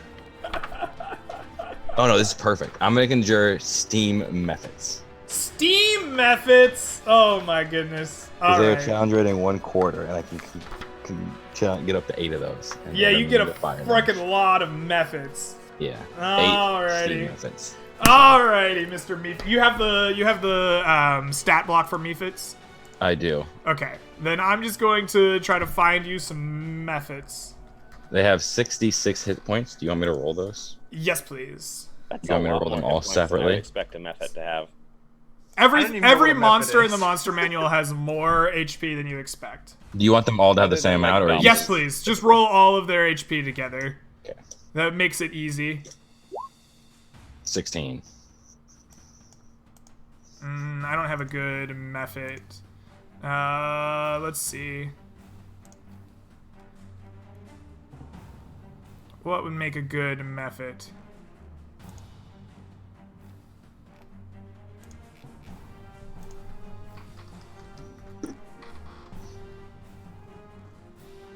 Oh, those would be perfect, but I have to buy those. I'm not going to do that on stream.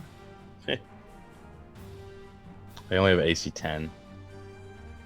Okay. They just need to be Oh, bodies. it's not telling me their damage. Alrighty. We're gonna use these for your methods. They're not perfect, but there you go.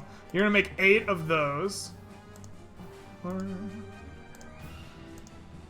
I might have There. spaced out for a second. Is one of them still levitated?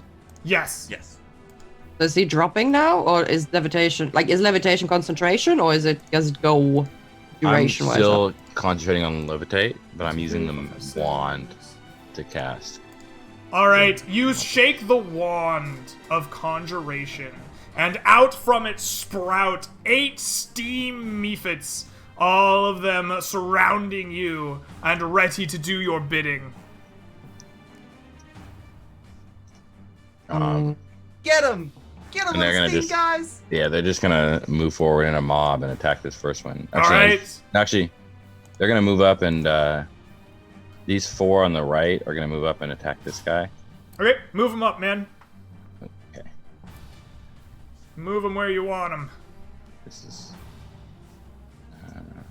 They can't share a space with an ally. Yeah, you can move Yeah. through an ally's space. You can't share it. Actually, how far can I these move? They should have, I think, 25 or 30 movement. They're pretty good. Should I make sure they're 30?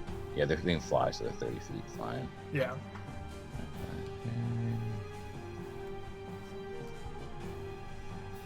Get the one that's levitated that can't get away.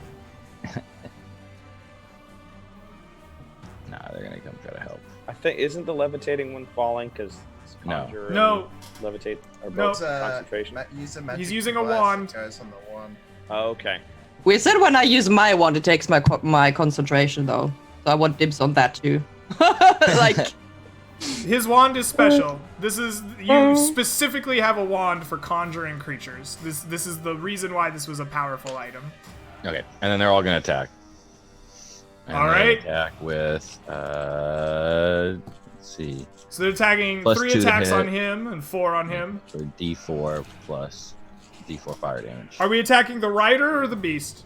They all will attack the beasts, I think. So they'll deal a little slashing damage, and then they'll heal with a little fire damage. Yeah, I didn't realize that it did fire damage. It's a little unfortunate.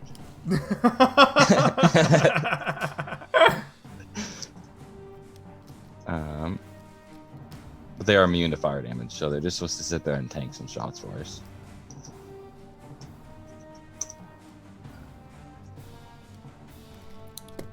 Alright, well, you figure out what you're doing. I'm going to resize So this then guy. they're all just attacking. Actually, it's 8 d20s, so 2 more of them. Okay, so, first 3 attacks. 7, 2, and 17. We have 1 hit against the rider here. And we have a miss, a miss, a miss, and a 15 will hit, and a 8 will... No, you're attacking the rider? Yeah, all the riders. Or no, all the creatures. Oh, okay, so we have the same number of hits over here on the creature. And we have 2 hits on this creature. Okay. And then, is it the creatures that gain health on a hit? They both do. They both do. Okay. So, 2d4 minus 2d4? That works? You're playing a dangerous game. It will, yeah. Hey. The steam elementals slash into the creatures, and they feel pain, but then immediately you see the, like, fiery burn just heal them up. And then you said there was 1 more down low that hit, right? Yeah, so we had 1 hit up here, and we had 2 hits down here. Okay, so those are the 2 hits down low, and Okay. the 1 up top is...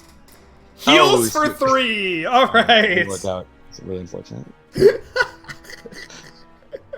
That guy needed it too. He was hurting. Alright.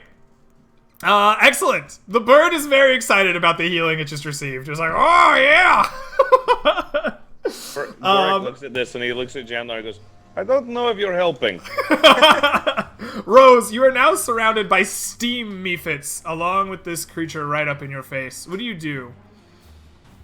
So I think usually Rose would feel bad about what's going to happen next, but these are also steam, methods, so I don't think she's feeling too bad about it. I'm gonna have to drop Samba for a second, Okay. and from my back, like it looks a little bit like she drops him accidentally, and then she leans forward to like pick him back up, but she actually kneels down, and from her back she grabs her usual staff again. Mm-hmm. Rams it into the ground and is going to create a wall of thorns, which encompasses like these 4, exactly those 4 creatures right here. Okay. Like a 5 feet wall thick, of so I might thorns. get like a method or 2 in there. I'm sorry about that. Go ahead and draw me the boundaries of your wall of thorns, exactly where you want it. Alright, I will try my very best. I mean, you see how good my mud is, so, at least that quality. Right? I will need to. Okay, I think that's. We'll show, like, this, I mean, this is all I'm expecting over here, mud. Gotta get us some mud. Gotta get Good some quality mud. there, James. Alright, excellent. Wait a second, I'm still moving this. Okay, okay. So, like. I want it like. There. Perfect. Alright, the wall of thorns springs up. 1, 2, 3 methods are in it, and all 4 of these guys. They need to make constitution saves, right? I think. 1 second. Dexterity. Dexterity saving throw. saves. Okay. So we've been treating the saves as 1 for these guys. That's what we're going to do. This guy actually probably isn't in it, because he's 20 feet high up in the air levitating. But these... Yeah, 3 no, he isn't. The wall's only 10 feet high. So. Right. Okay, so that guy's above it. This guy not in it. But everything else will make dexterity saves. Dan, go ahead and make me 3 dexterity saves for your mephits. And we will make dex saves for these creatures. What is your DC? 16. Alright, so you have 2 fails, but 1 pass. Oh.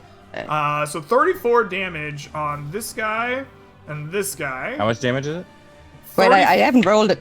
No, I haven't 34, rolled it those yet. Are my... Is that not what these are? No, those are my those are your D20s. saves. Oh, okay. 1 second. 78 plus 2.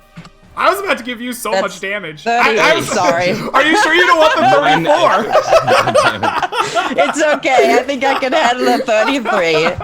And So that's for the failed save throws, and the past ones take half of that. All right, Oh, so then they all this one die. here failed. This one here failed. So both the rider and this guy. This is riderless. He dies. Boom. Is the wall thick enough to hit the methods that are inside of it? Yes. Okay. The methods are all dead. The methods are dead. Okay. I'm just gonna take them out so that they don't. Yeah, They're they only smoked, had so they 16 hit do it. points. Even half damage is enough to Yeah, and then Sorry, this I've guy, measured for a solid 3 rounds. I was like, I'm just gonna cast it now. It's not gonna get any better. I was like, is this 20 feet? Like, oh god. Oh, that's why I kept seeing you draw your measuring thing. I was like measuring. I was like, okay, how do I position? Oh no, the dude isn't. Okay, he's dead now, so I can shift it over here. And I was like, oh, here are the methods. I'm like, no, god. AoE's hard. AoE's this hard. guy's rider dies. This guy's rider also dies. But the birds are still alive. Okay. All right. Excellent Wall of Thorns, Rose. That brings us back to Hugh. You've seen the Wall of Thorns. You've been told to finish the salamander by Goric. What do you do? Alrighty. I'm going to strike this guy. Come on, give me a crit. 22. A 22 hits. That'll still hit. Alright. You're gonna get double damage. So 22 is 44 points of damage. You wail on this guy. A gout of flame kind of erupts out of him as you strike him with everything you have. A kind of wordless scream erupts from him, and just awful sounding screech as he stares his lizard eyes right down at you now. I'm like, just die! Go ahead and attack with Esteban as well. Esteban won't be doubled. Esteban misses. Does the wounding matter for this thing? The wounding Wait, I haven't does. triggered it yet. This guy now has 2 stacks of wounds. Would you like to use your bonus action? Yes. All Yep. right. Twist my wrist. Twist your wrist to do 2d6. It For takes 8. 4, 8. That's Yeah, 4. 'cause he's- Yeah, I think it's But 4. It's just the first attack. it's just the first attack? Okay. Yeah. Yes. So he takes an additional 4 points from your wounding magic. And this guy over here, roll a 1d6. We'll take the first d6 for the other guy. He takes an additional 2. That one is... No, he got healed for 17. He's doing okay. Okay. All right. Nice. That is a good turn, Esteban. That brings us to our one lone champion here. He sees the Wall of Thorns. He's not really sure what to do with it. So he's going to go 5, 10, 15, 20, 25, 30, 35. He sees a steam mephit, and he's going to attack it. He doesn't know what that thing is. He's confused by this whole situation. He's going to attack the steam mephit. I feel like that's very reasonable. he hits the steam mephit with an 18. That is a hit. Yes. It's an 8. Yes. Yes. And he does 9 points of damage to it. Okay, it's still up. All right, that is his turn. Now it's these guys' turns. These ones are still levitated. Dead, dead, dead. This one's just a bird, and it's in the thorns. If it's in the thorns, it has to make a dex saving throw. It's gonna make a dex saving throw. It might be worth noting that when the other methods died, they death burst. That might be worth noting, yes. We'll ignore it for now, but yeah, that probably was smart. It does, doesn't it? An 18, that's going to be a pass. Does it make... Yeah. And the other one also passes. So they take half damage. 25. Yeah. So they take 17. They already took 33 and some extra damage. Greg, I'm just going to point out that half of 25 is 12 and a half. I'm not sure where you got 17 from. Half of 25 is 12 and a half, which actually keeps this one alive. All right. You're playing for us. Greg, Greg's an Your- accountant. This is your team, okay? Greg's an I'm on my accountant. off day. I don't have to math. I'm on my off day. I don't want anybody to see He this. thought it and was cost him his 35. job. Clearly, you know. Alrighty, Clear. excellent. So this one can still move. This one dies outright from the thorns. It's gonna retract itself from the thorns. It doesn't like that. And it's gonna come. Whoops. It's gonna go there, and it's gonna come here. For and like here. walking out of the wall, it also takes like 4 feet of movement for every feet it tries to get out of there. Well, it was just in the very edge, right? So it moved. Yeah, I 5. mean, Okay. yeah, it's like moves- 5 it feet moves thick, here. right? It moves here. It is like 10 feet. And it is gonna roll for breath weapon recharge because I'm pretty sure it used it last turn. That breath weapon to yourself. It does, and it is gonna breathe on its commander. And it is going to do 20 points of fiery healing to the commander. Oh, you see its wounds begin to close up, and it looks angrily down at Hugh. And that brings us to this guy. Did he move? He has not. He doesn't want to go in those wall of thorns. He's gonna just get down here and be sad. They can't really get anywhere they want to go at the moment. He's been sad for a couple turns in a row Can't now. someone technically stand here? No, the guy's dead. Oh, he could. Yeah, that guy is dead. We'll move him, like, up here. Now he's dead up there. Can you guys stop it? Jesus I'm Christ. sorry. I'm sorry. He's gonna stand, like... Please don't try to line anybody up perfectly. He's gonna step in here. He's technically gonna probably have to move into the thorns to do it, but he's gonna.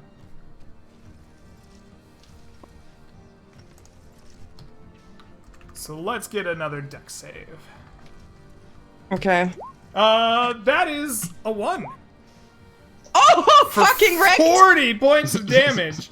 Well, That's a lot of damage. He rolled a 1. Well, he rolled a D0 plus 1. Oh, That's true. Well, he should probably try that again. Second try. He rolled a 9. Okay, Why is so- that a green 0? That doesn't feel right. Yeah. This guy. He dead. critically succeeded his D0 roll. That guy's dead. So is his bird. Okay. Perfect. That leaves just this guy here and him.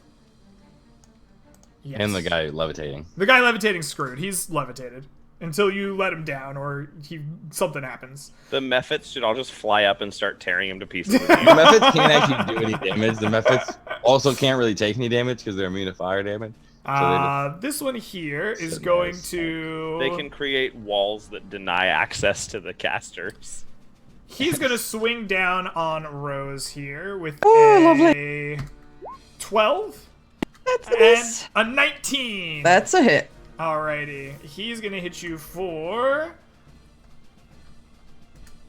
4 points of damage, and the bird is going to try to peck at you and critically miss. Be terrible at it. The captain, he's gonna hit Hugh. He's pissed at Hugh. Bring it, big boy. Yeah, he's.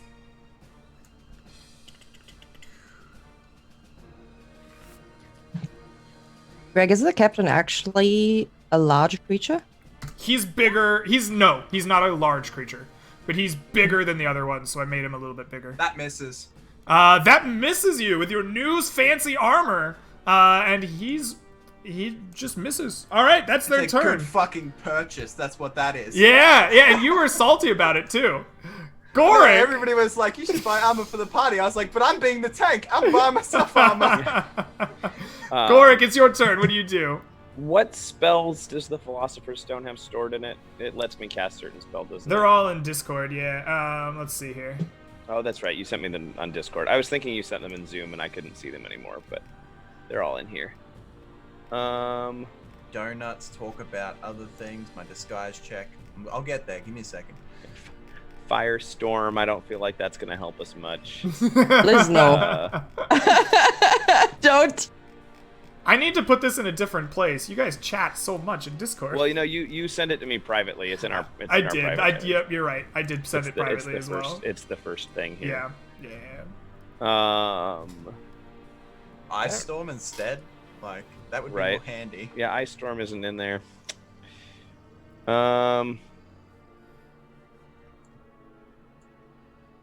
Yeah, I think Gorik's gonna just try and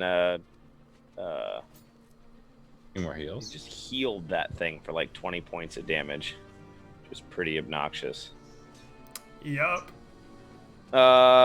Was that back bird? It was hurt, wasn't it? It is hurt, and it's riderless. Okay. Well, I'm gonna toll the dead that thing. So make me a wisdom save. Ooh, wisdom save. Wisdom, Yeah. not the best stat for these birds. Every time he says that. it 10. rolls well. Yeah. So let's give it old. The Have, wobs! oops. Wub, wub, wub, wub, wub. The wubs of death. It's been a minute since we It had can this. take 18 points 18 of necrotic points damage. of necrotic damage. That is enough to kill this guy. Good. He is dead. Blah! Alright. Less healing. Less healing. That is him. Your turn done? Yeah, I've burned through a couple of spell slots. I think I've got 1/3 and 1/2 left. Okay. And then I've got. I've only used one first level spell slot. I used one guiding bolt. I haven't used a first level guiding bolt, or a first level healing word. So I'll use one more healing word on Hugh. Okay. I think Hugh I'll is take it, lowest, Sopa. isn't he? Yeah. Yeah. So Yeah, five that. more hit points. 5 Hell yeah. more hit points. All right. The tolls of the wubs heal you up and kill a bird, and that is excellent for you. Janlar, you're in the back. You see the death of these birds coming, but the giant one here in the middle seems pretty okay with everything going on so far. What do you do? I call this method back over here to stand in front of me. All right, it's gonna take an attack of opportunity from the guy. It is. I hope he hits it. Yeah, he doesn't know that that's an ally. I'm hoping it hits it and then it blows up and kills him. He does It hit hits it. It Yeah. blows up. I don't think he can do enough damage to actually kill it. He's a scrub. He did half of it last time. So. Did he? Okay. He did. Oh, yeah, 13. he definitely kills it. It's Nice. All right, that one's so it dead. blows up. You have Sure. to make a DC 10 dex save. DC 10. I dex feel like save. we have a general misunderstanding about who the good guys are. These Well, guys are attacking. he was We never said fighting we fire were the good creatures, and then like elements of the fire plane started appearing. So He DC kind of 10 thinks dex they're save. part of it.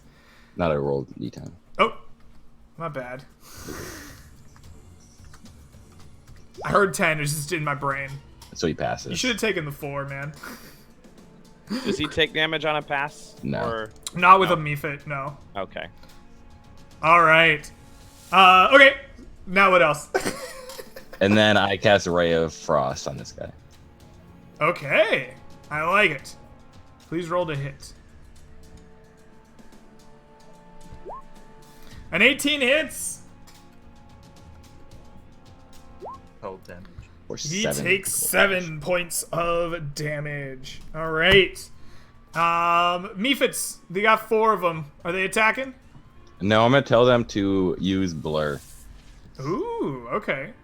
which means that once a day they can cast blur on themselves, and they're just harder to hit.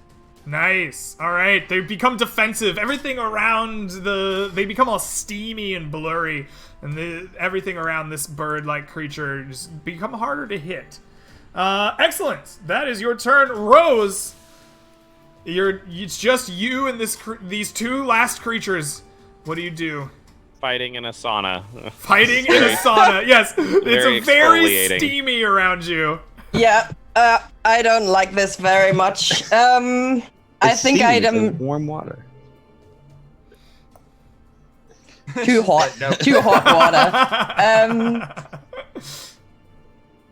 I think Rose is just going. She will just keep going. She doesn't like the fire. She doesn't like the desert. She is pretty hurt by now. You is hurt. She doesn't want to risk it. Because they are here for. They have a mission, right? Mm-hmm. So one more time, she's going to pick up her staff, and I would like to create a wall of thorns, but into this direction, like just a straight line. This time we're not doing a circle. You're gonna create a column of thorns, essentially. Yes. Yes. Yes. Exactly. Yes. All right. Go ahead and draw that, and I will roll some dexterity saves. So the riders fail for sure. The larger guy, not very dexterous. Okay. He will pass though. Okay. I can't draw a line because I'm a fucking idiot. So I can only do ellipses now. I'll learn one thing. Hold on. I don't want to do. There you go. This is getting worse by the second. Excellent! Who Excellent did the scraggle? thorns! I was not the scraggle. That was not me. Excellent thorns. Love it. Oh my god. 10 out of 10. 10 out of 10. 29. 29 points And of half damage of that if they saved. on this guy here. The rider is dead, for sure. The bird, on the other hand, is still alive. So we will make him riderless. Blah! The big guy takes half of that, so he's going to take 14. 21. He's 1 point down after that fire breath healed him. Alright, he's bloodied. He's not doing well, and he is in a bunch of thorns. I'm going to get rid of the squiggles. Alright, excellent. That is your turn. Anything else, Rose? No, I think that is. Alright, perfect. The wall is really long, though. Like, it's gonna be 60 feet. So it's gonna be pretty much. Goes for ages. They can't retreat, is what she's trying to say. Yes, it ends like, all the way over here. Where the mud starts, pretty much. There we go. Alright, excellent. Alright, everyone. Well done. Stop drawing! Hugh, it's your turn. Okay, I'm gonna stab at this guy. Alright, come on. 11 doesn't hit. 11 does not hit. Alright, Esteban, get in there, my dude. 18 will hit. Esteban will hit with an 18. 9 piercing. 9 piercing damage. Would you like to use your bonus action, good sir? Yes. Let's. Alright, twist the roll wrist, me cause some 2d6. Another 6 damage. Another 6 points of damage. The wounds are adding up on this guy inside the wall of thorns. He's not very happy about it. Alrighty. End my turn. Nice. That brings us to the help. The help runs up here, avoiding the wall of thorns as best he can. Sees The other one guy... has disappeared anyways. Like, the round one has gone. Oh, okay. Right. Gonna delete that. He runs up here. He has a reach weapon, which allows him to reach 10 feet. He wants to hit this thing that's floating 20 feet up in the air above him, but I don't think he can do it. So he stops there for a moment, attempts to swing at it, gets frustrated, and then walks over here to get after the mephits. This guy. Alright, that's his turn. Put him to sleep. This one here inside the thorns. Can he stay in the thorns, or does he take damage every round? Well, he's in the thorns? he takes damage when he starts and or. Wait. It starts. When he starts his turn. When he ends his turn. Oh, then he okay. takes the I was damage. gonna say, hot damn, way to double dip. Right when you can walk in and who All right. know. Yeah. He's. So when he leaves, he doesn't take damage. So he's. No, but like, yeah. He's gonna leave and step here, which I suppose will give you an attack of opportunity. I'll take it. Do I get sneak attack? No, No, not on 'cause I already used it. a attack of opportunity. I don't think. Actually, yeah, you do. No, you do. Yes. I think you do, yeah. I'm totally wrong. Alright. Yeah, you get sneak attack. Why am I rolling bad now? God damn it. All right, he steps out of the wall of thorns. That took half of his movement, but he can still move through his dead brother over here. and he's gonna take a mighty hack at you. Attempt to make a mighty hack on me. With a 17. That'll hit, but I'm That'll going to hit do you. All right, it's about uncanny time. dodge. It's about time he hit something. I swear. Like, I worked so hard on this character and his special ability, and he can't even use it. Nice. He hits you for 7 damage, buddy. Which moment uncanny dodges down to 3. Yep. Yeah, down to 3. I swear he's a badass. I swear. He could fight you one day. Well, Esteban like turns and looks at the tiny cut that he just got, and he's like, "Do you even need my help?" Esteban feels like this is not a worthy challenge for Esteban Montague Garcia IV, greatest swordsman in the world. All right. Well, with that, Goric, after that shameful display from your enemy, how are you gonna end this fight, my man? Is this fire newt? Oh, I'm not in. Hang on, I can't ping if I'm in the wrong tool. Is this one still alive? Or is it dead? No. The bird. The bird Wall should of be Thorns alive. would have got him. Okay. Okay. Yeah, no, he's marked off on my list. He's just not. Okay. So Oh, so no, hold on. The Fire Newt is dead. He has no rider. That's what it is. That's the last beast that's alive and not floating. Okay. He needs to take some damage, because that was the end of his turn. Oh, yeah, he didn't move. Yeah, I think Greg forgot about I it. forgot about the beast. The beast is going to attack Rose. And miss. And then it's going to take damage at the end of its turn and die. Literally any Okay. amount of damage you roll kills it. Oh, it's definitely dead. Alright, now it's dead. Goric, it's your turn. All right. Goric is gonna move up 5, 10, 15, right up here next to Hugh. Uh-huh. That puts me in melee with this thing, yeah? Yes. All right. And I'm going to cast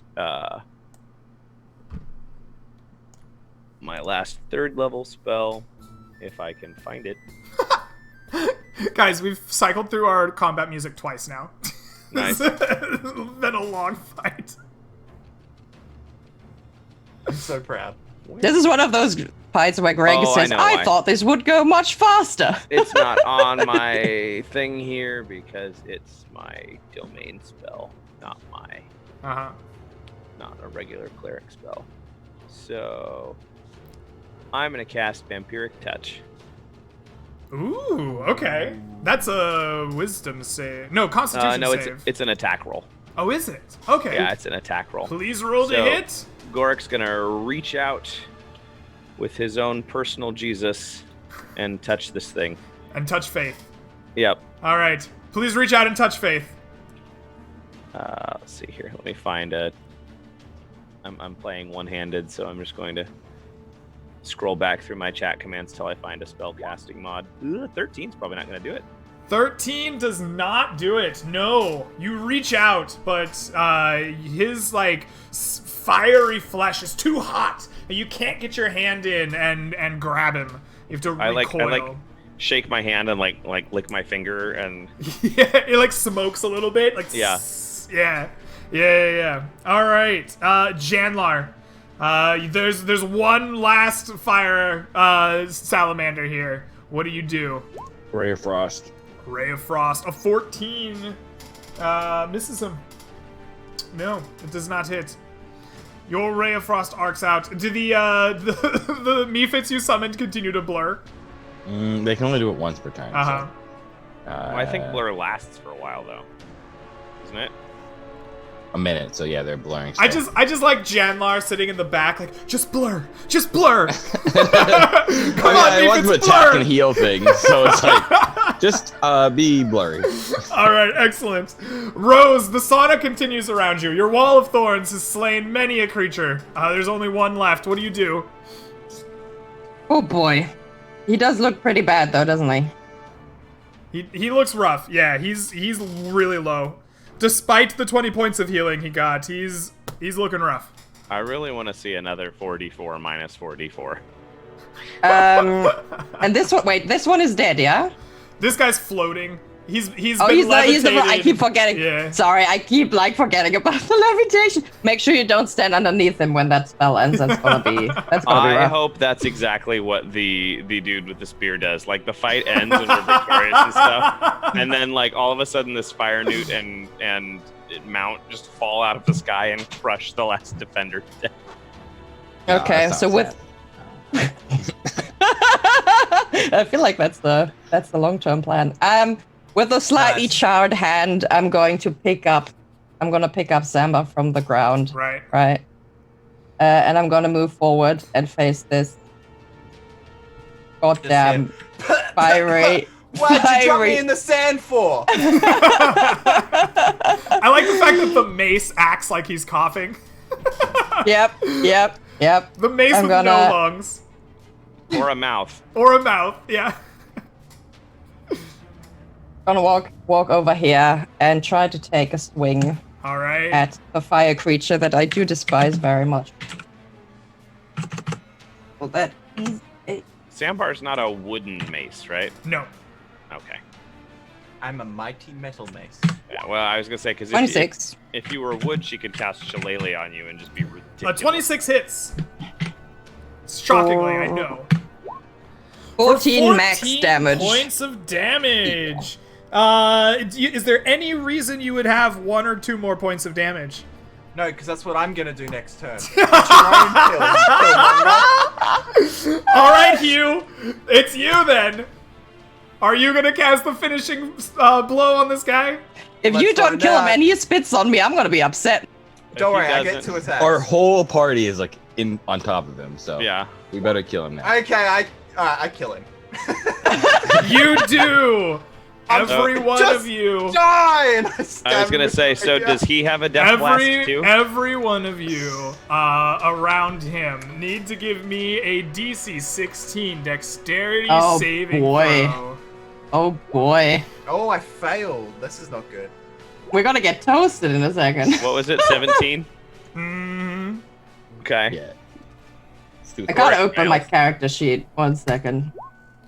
So, anyone who fails takes 27 points of fire damage as his I'm body down. splits apart and erupts in a fountain of flame around him in all directions, showering down on you.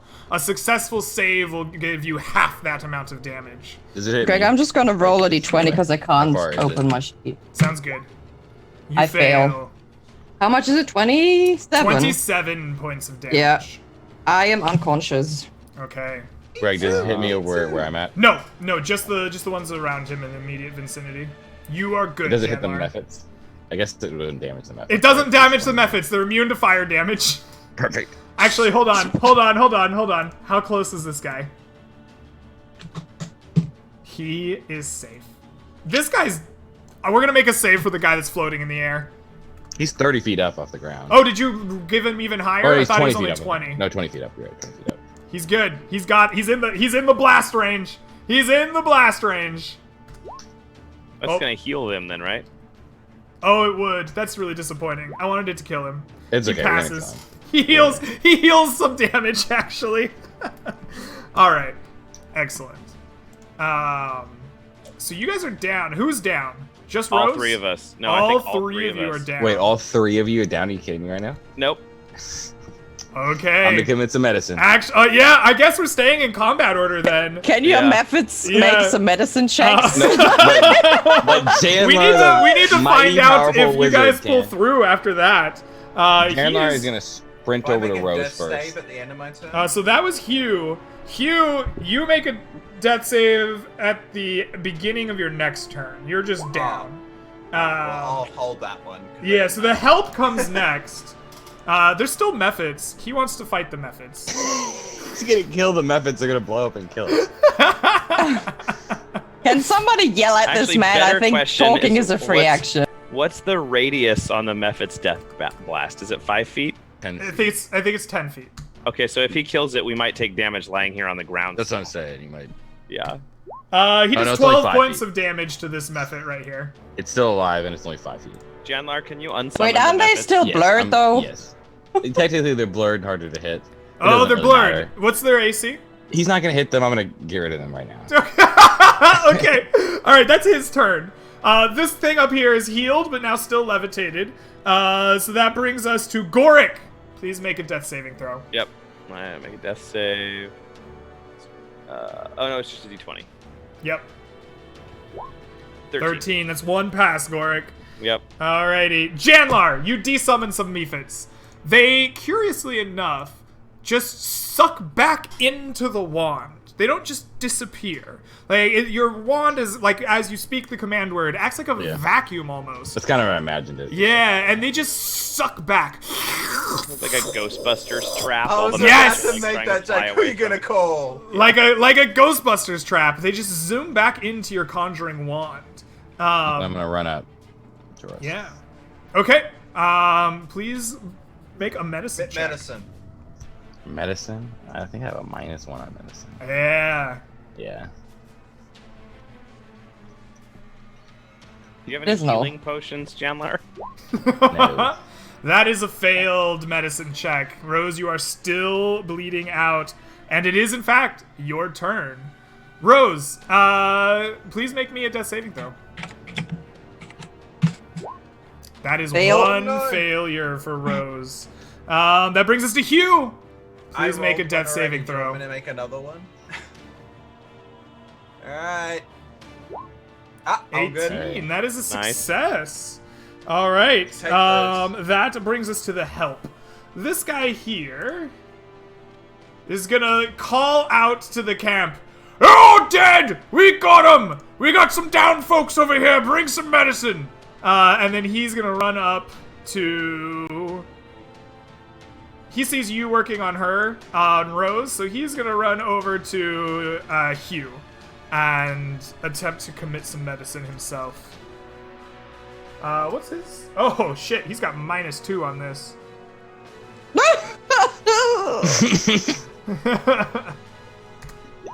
He does not commit medicine. I look over. He's like, do I make the incision underneath the arm or? Yeah.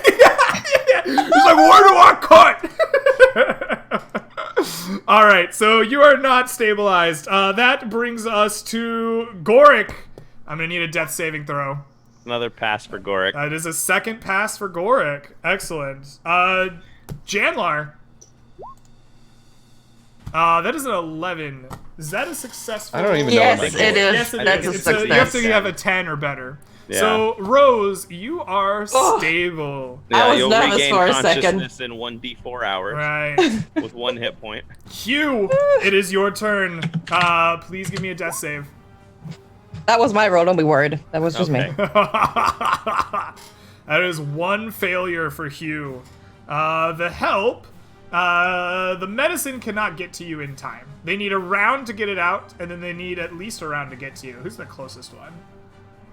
Who is the closest one? Probably this guy, although he's got to move through some shitty mud. Yeah, they're gonna need a round to get to you and a round to pull it out. So the help is on their way. This guy can no longer commit medicine. He's like, well, I don't know what to cut. I tried. The cutting didn't work. That's all I know. So that's him. That brings us to Goric. You have 2 successes. Go ahead and give me a death save, my friend. That's a 7. That's one fail. Okay. Oh, boy. Excellent. That brings us to Janlar. Trying to commit medicine on Goric now. Okay. You turn to 10 to Goric. That is a success. Nice. Goric, you are stable and no longer bleeding out. What's funny is if Goric hadn't gone unconscious, I could have revived the other 2 in the same round. you could have. Yep. All the specialists are down currently. So Rose is stable. Goric just stabilized. Next in the initiative Hello for order. the Quartz. Are you gonna do anything, Quartz? Quartz, no. Quartz was hiding under the rocks for some reason, or he like wandered off. Hugh, He was that is- protecting Ray from the flames. That is a fail. Yes. Quartz is very carefully protecting Ray from the flames. That is a Who death went save. Better went- save me.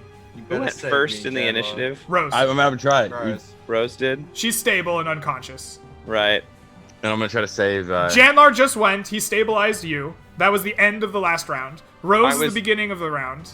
Yeah, I was mostly trying to figure out if it had been a minute yet, and the levitating guy had like come crashing to the ground behind It's 10 Tamara. minutes. Oh, it's 10 Yeah, minutes. he's Okay. basically He's my prey is still sitting up there. he's still up there. Yeah. Can you keep raising him, or is it take Yes, your action? that's what's gonna happen. I'm gonna raise Well, this guy the up. sad part about levitate is in 5e they got rid of the plummet to the ground part. He's just gonna gently waft down when the spell Oh, ends. really? We'll see what happens. But I think more importantly, we need to figure out what happens here to Millman. No! So okay, so they get the medicine the next round. Everyone else is stabilized. Janlar fails. Rose is unconscious. It comes back around to Hugh. Hugh, I'm this is gonna the have to make last a new turn before the character. medicine gets here. You have 2 fails. Oh, thank God. oh shit. All right. Oh shit. Oh no, I don't like this. All I right, don't the want medicine gets to you this You'll round. be fine. They're Come gonna on. make a medicine check. With medicine. Commit medicine. They cannot stabilize you even with the medicine. Oh my Okay. god. Alright. Wait, don't they have? Alright. Is it not like a med kit? Jesus Christ. Janlar, you already rolled, right? I failed on him. Yeah. You failed again. Okay, No, I failed once. The first. failed time. once. No, he's gotta go Okay, again. you He's get after one me. more try to stabilize him before he rolls again. Hugh, God, you guys have are 2 killing. successes and 2 failures, right? Come on, Millman. This roll Yeah. will determine. Yes! The first time in the history of this game That Millman saved doesn't die. himself. Look at it. The My glory. I really Amazing. do wanna hold another one I of need to go his and lay down characters again. I'm sweating. All right. Oh lord, I'm clipping that shit. We will take you down out of combat. Before we As do that, I'm And gonna into our raise. first break. I'm gonna raise goes this- And has a lie down. I'm gonna raise this guy up in the air to 50 feet, and then I'm gonna ray of frost the creature that's floating in the air, over and over and over and over again. but just the creature, not the guy riding. Okay. Sure. You slay the creature easily inside the 10 minutes. Like you just get round after round after round of like bolts. This guy goes and gets a bow, right? He'll come help you. He's shit with his bow. He's like, why can't you just bring it down to polearm range? I want to cut it. But you can slay the creature. Yes. You don't want to slay the thing on top? No, we're gonna see what happens if it falls or if it. Yeah, because Down the that rider normal. will fall off. The rider's not levitated. Oh, He's just because chilling yes. on the levitated thing. Okay. So I have no idea what happens. Give me a D20. Anything over 10, he falls. Anything under, he's still stuck in the saddle. He falls. He's at 50 feet. Yeah, 50. All right. He's going to take 5d6 falling damage. 10 points of falling damage.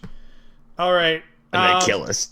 Yeah. All right. I think we're back in combat now. I think we're back in combat. I think that's what All right, hold on. Let's get some initiative rolls with you and the helper. Okay, we're gonna kill him real quick though. There's a 19 for help. Janlar gets an 18. And this guy is... I can't. He's going a 4. Okay. The rider's a 4. The helper goes first and is going to slash at him.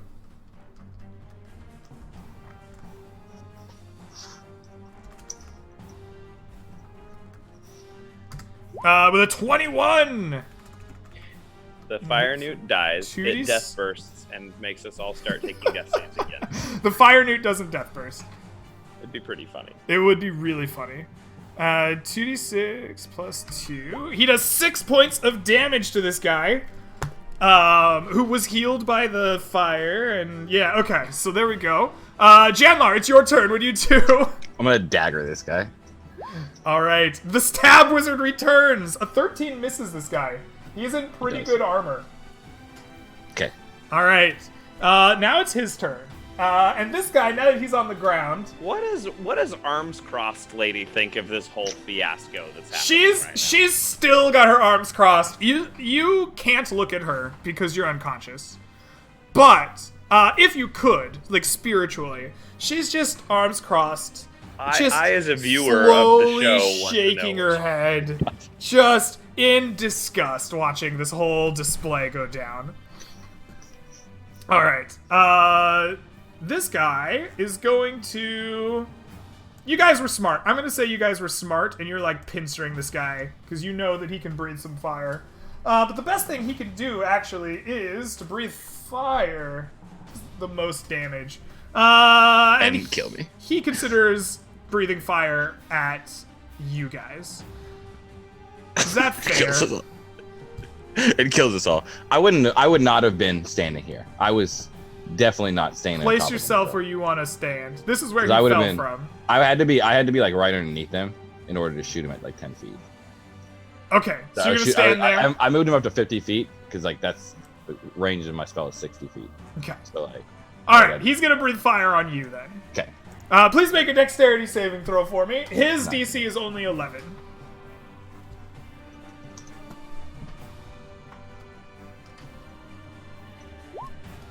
You succeed. You will take 5 points of fire damage from him.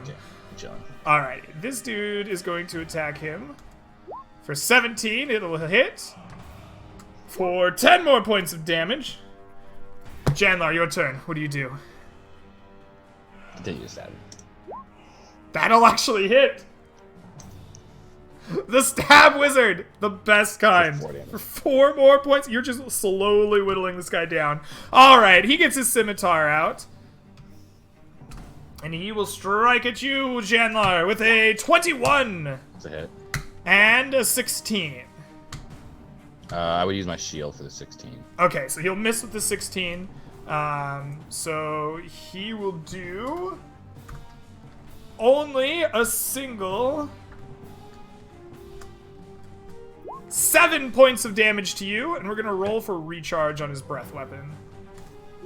He does not get it back. All right, he does 7 points of damage to you, Janlar. Top of the round is Helper,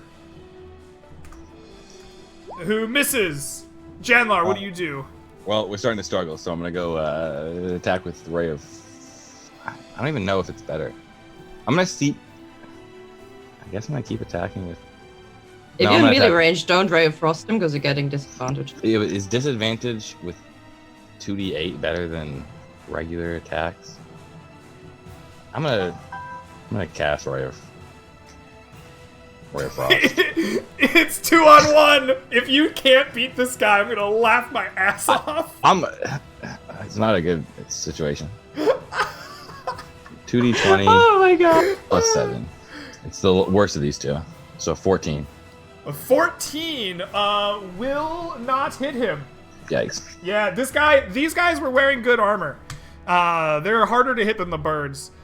So he's gonna swing at you with his scimitars again. I'm gonna use shield again on the first one. On the first one? Okay, so a 17 will miss you. With the shield, I'm sure it does. Yeah, it does. Yeah, okay. And then the second one is a 19. So, let's see. I have 15. You do have your mage armor on, right? Yeah, I have my mage armor on, plus shield is 5 AC, so 20. So, no, it would not. It does not. Oh, okay. Does it last beyond both hits? It probably does, yeah. Yeah. Okay, perfect. Round. Your arcane wards flash up, and he can't strike through them. Blue magic sparks shower around you. Your helper swings with his glaive again, hitting him this time. For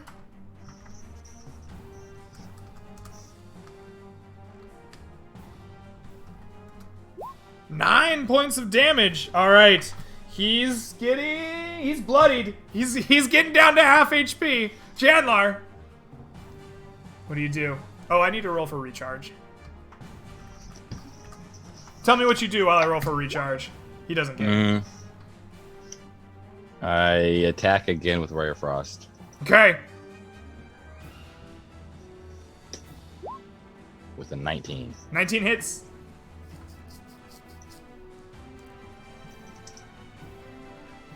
For 8 damage. 8 damage. Ooh. Slowly but surely, he's getting whittled away. Alrighty. First attack is a 6 with a scimitar. The next attack is a 20. That one hits. Alrighty. He does D6 plus 1 to you. He does 2 whole points of damage. And we're going to roll for recharge. Does not get it. helper goes. Misses! Critically misses! He's awful! Chandler, can you take this thing down? I don't think so. You said 2 damage? You took 2 damage, yeah. Yikes. Okay. And does the guy next to me look? How does he look? Does he look hard? He's pretty hurt, yeah. Not the enemy, but the helper. The helper looks pretty hurt. Yeah, he took The helper looks pretty hurt. Fuck. Yeah. I need him to back away so I can sleep this thing. I just continue to attack with Ray of Frost. Okay. Please roll to hit. That will not get it done. This Yikes. thing continues to attack at you. With a critical hit, a 23. And a 19. Both So of the those hit. crit is going to be... Probably gonna kill me. Just outright. Jesus The crit's Christ. going to be 2d6 plus 1. We'll do that first instead of together. So that's 13 points of damage with the crit. Which knocks me unconscious. Okay, then his next hit's going to be against the other guy. And he will do 3 points of damage, which keeps him alive. The other guy, alright, I just need to do this really quick to see if the other guy can kill him, or if this is going to go really sideways. Does he get his fire breath back, Greg? We should find that out. He does not. Alright. I really want to cut to the scene of us all waking up in camp after this arm-crossed lady easily dispatched this last fire newt, He dragged crits it. all of our He sorry crits it. asses onto beds. He crit it, and I think he might kill it. He needs to roll decently well, but he can do it. No, actually, he doesn't need to roll all that well, because this is a lot of damage, actually. 17. That's pretty good. Yeah, he gets it. Okay. He gets Janlar, it's the top gets of the one- round. Please he's make one me a level death in saving fighter. throw. that character becomes an adventurer. Alright, that's That's a one fail. fail. This guy with the medicine is gonna come try to save you.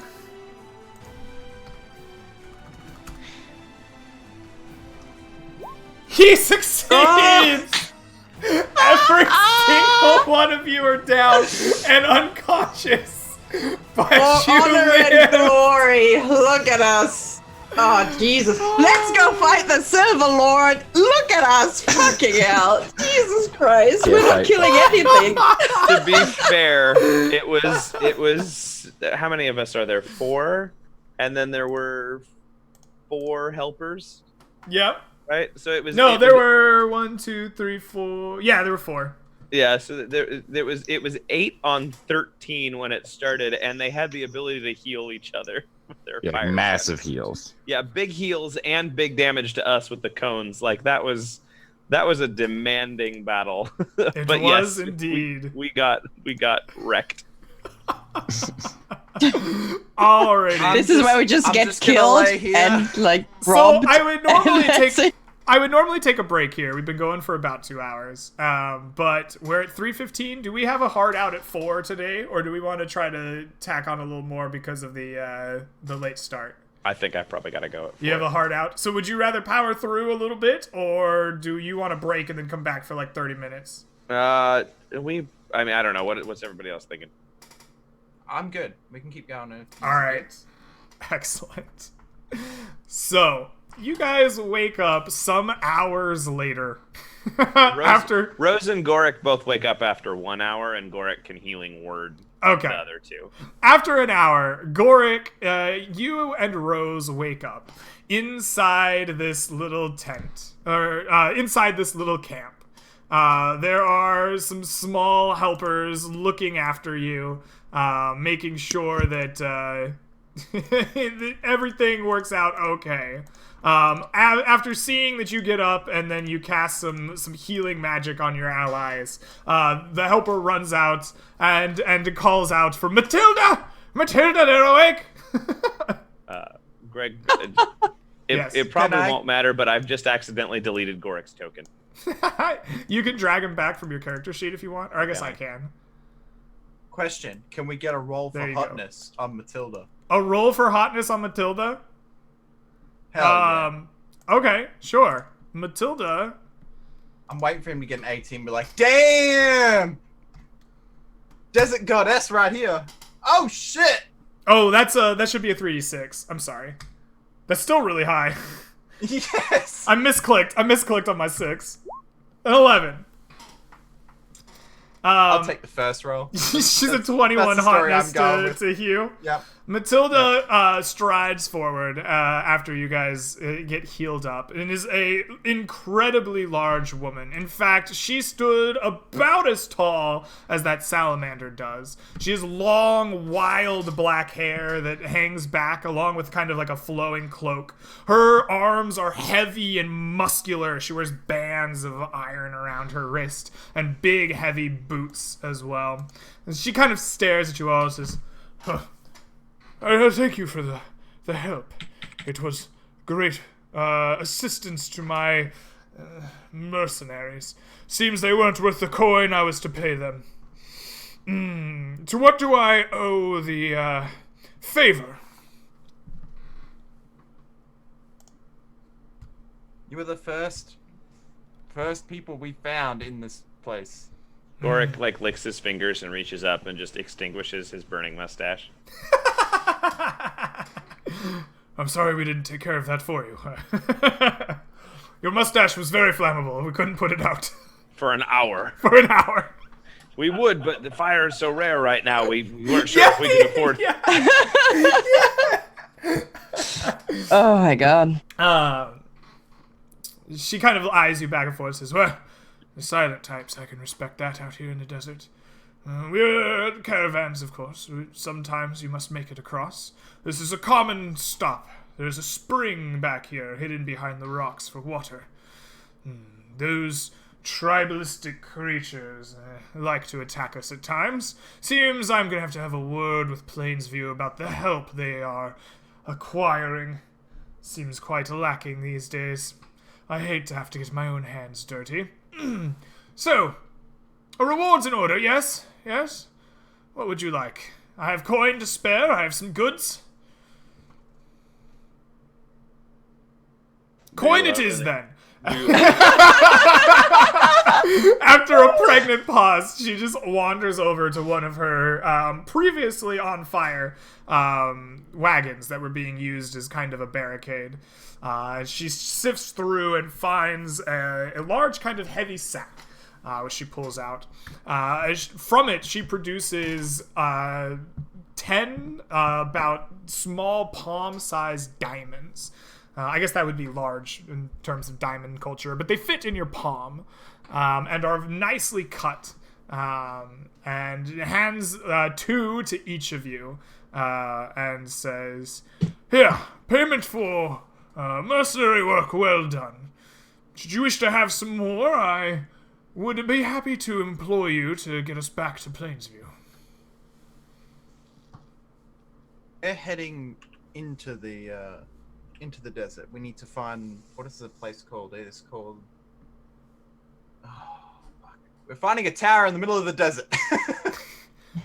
I think you may have been unconscious for a bit too long. I suggest you rest well. You're speaking nonsense, I'm sure. But I'm not. Rose, explain to the woman. Is it the Scrivener's Tower that we're looking for? Yes, still? I think Rose is like, she's lying in the back against like a stone, and she has sandbar like in one hand, and in the other hand she's like cradling Ray, right? And she's like very blackened, you know, from all the burning, and she just coughs in the back, and she's like, the Scrivener's Tower near the mountain. It's a mountain. Oh, you seek legends.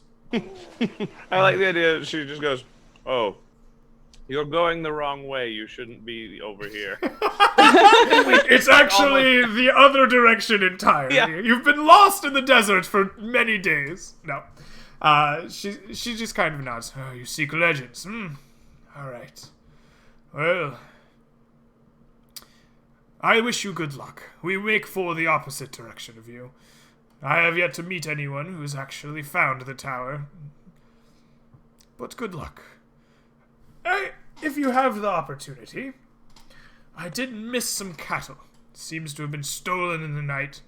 If you find it, and bring it back to Plainsview when you're done chasing your legends, I would pay you handsomely for it. The camels bred with livestock for strength are quite valuable around these parts. Can I ride it back? You can do whatever you want to it back as long as I get it healthy. Done. If I find it, I'll be coming back with it. Greg, can I estimate how much the diamond is worth? A number of my spells you were a dwarf in a previous life. Yeah, and a number of my spells have material components that require diamonds of various values. Absolutely. So I will give you a general amount for sure. Go ahead and roll me a... What kind of check do you think it applies to valuing diamonds?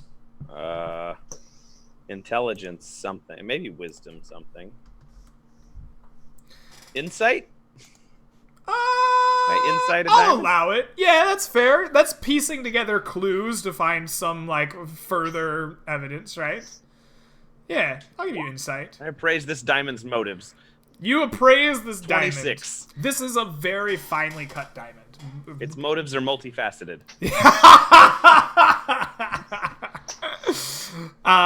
It is a very finely cut diamond. It seems to be the transparent. Transparently multifaceted. It seems to be very well worked. It is worth, in your estimation, a single diamond. You think you could pass for 250 or so gold at a good jeweler? Perhaps more at somebody who valued the size of it. Okay, so it's still not big enough to cast Revivify with. What does Revivify require? 1,000? No, 300 for Revivify. We could count this for Revivify. Okay. Yeah. These diamonds would satisfy the requirements for Revivify. Okay. One diamond would do it, or you'd need to use both? You could use any. You could use one. Okay. Yeah. Each of you were given 2. But for like, I guess for purposes of Revivify, we'll call it 300. But the market value without haggling would probably be around 250. Okay. Seems like there's a depression in the diamond market these days. All right. Millennials aren't buying them, and it's really driving the industry. Yeah. This darn dwarven millennials, man. Okay.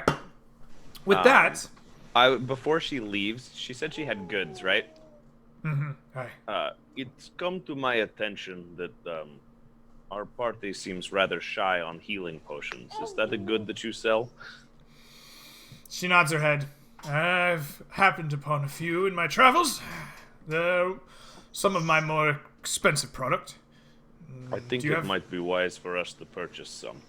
I kind of Tell me look the at price. I look at the very singed party. That whole medicine fiasco could have been avoided with one healing. I mean, not really. You can't really give someone a potion when they're down. Yeah, you can force it down their throat. That's what it's for. You can pour a potion down somebody's throat, and that would have revived either Rose or Agoric, who then could have used magic. I'm not Neil. I believe 100% that magical potions don't follow the laws of choking. It's magic. It's magic that specifically heals you. If you tried to force a potion of fire breathing down someone's throat, let's talk about choking. But magical healing potions, I'm not bitchy about magical that. Magical choking potions. At the very worst, we could have magical enemas, and like it'll be fine. I'm gonna pull a patch of moss and put it on Rose's like charred like bark and be like, I hope this helps. So Rose is gonna take that piece of moss, right, and just tiny vines start wrapping around it, and they just start wrapping around her entire body until she looks a little bit like a very planty mummy. Like it goes all the way up to her face, and you just see her eyes like stick out of that, but she's entirely entangled out. She's like, because her mouth is covered, so she can't speak. So Matilda goes over and shifts around some boxes. She comes out with a small crate. and inside of it there are 8 little vials, and they all bubble with this soft kind of ruddy red mixture inside of them. Each of them no bigger than like a can of Coke. And they speak in my language. Yeah. Mine too. A standard one or one of the mini cans? Just a standard. Yeah, your average 12-ounce can of Coke. Mini cans. Yeah, those little baby cans are annoying. They're not real, all right? To me, they don't exist. And she looks at you and she says, "These are usually quite expensive. You did do me a great service. I will take standard pricing from the city." She kind of eyes you. You don't seem to be about these types. Or I would have offered them in trade should you have something of... I just pull out gold, drop it in her hand. I'll take all of them. Alright, excellent. You know, it would be really nice if you had, Millman. What's that? A basketball-sized pearl right about now. I've traded it, all right? He turned it into gold already. Yeah, he turned it into a pittance. Alrighty, I gotta find the price. I will get you that price in just a moment here. Are they standard healing potions or are they greater healing standard potions? Healing potions from the typically 50 apiece. 50 apiece. So she'll sell you the 8 for 400. I just dropped 400 gold in a bag. All right, she's Thank you. begrudging to make this deal. You can tell that it's not one she's in love with, but will hand you out the 8 potions. In fact, she begins handing them out to you and then like shakes her head like, getting sloppy in the old age. And she begins putting them back in the crate and then just hands you the crate of potions. Thank you. You're welcome. About this time, a little bonsai tree comes wandering up. And like pokes the lady in her toe.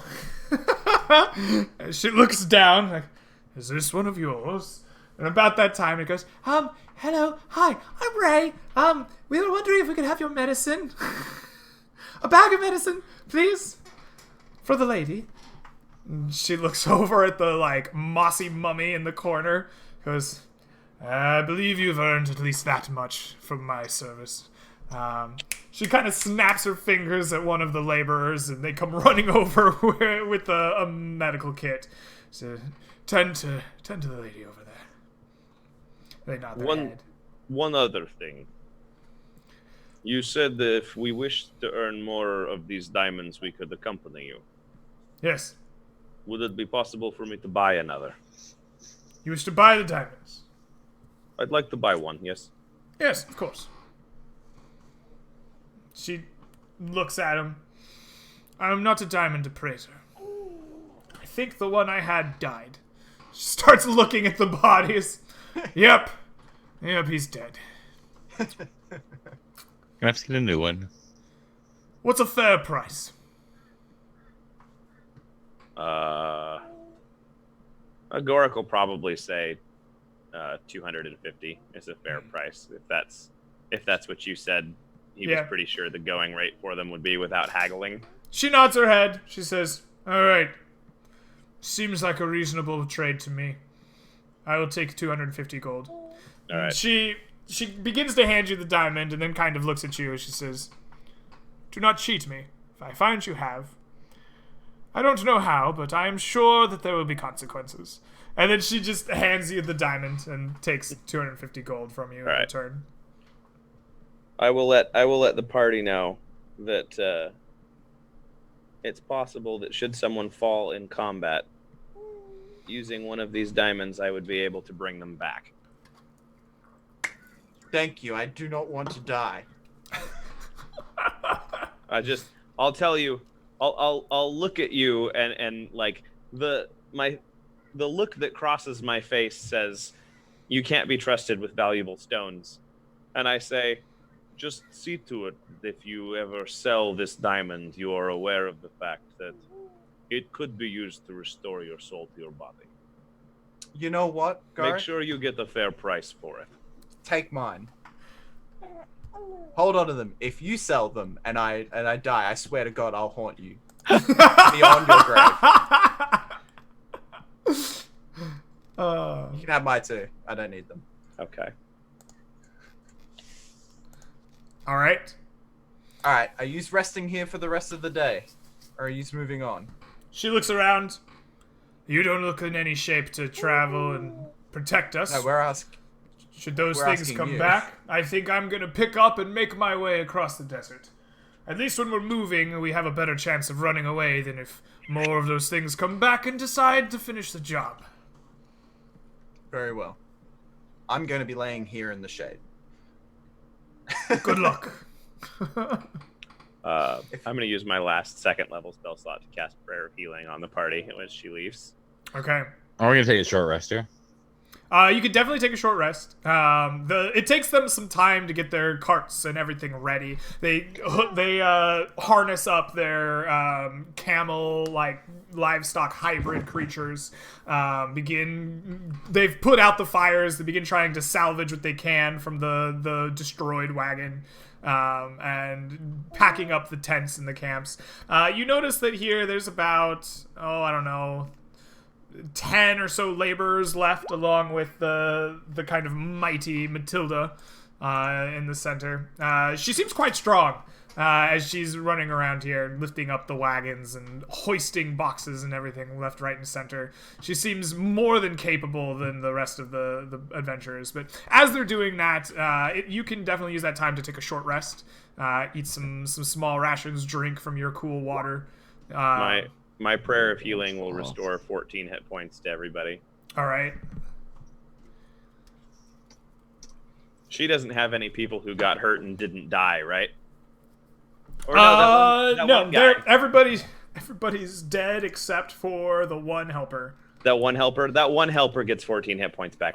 All right, yeah, that one helper, the one who slew the final beast, gains some hit points as well. Oh, Goric will offer Matilda to perform burial rites on the dead mercenaries. She looks at him and says, if you want. They weren't worth the asking price in coin. I doubt they're worth the time and effort to bury him in the hot sun. Let the carrion get him as far as I'm concerned. Should at least burn them. Let them be eaten alive. I don't know about you, but other than these creatures here, I've been having trouble starting fires. Feel free to burn them if you wish. You just hear Rose in the background. Oh.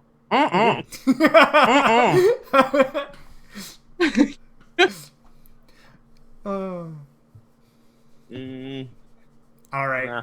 After about 20 or 30 minutes, everything is hitched up and ready to go. The carts begin leaving, the laborers riding them, driving the camels and livestock forward.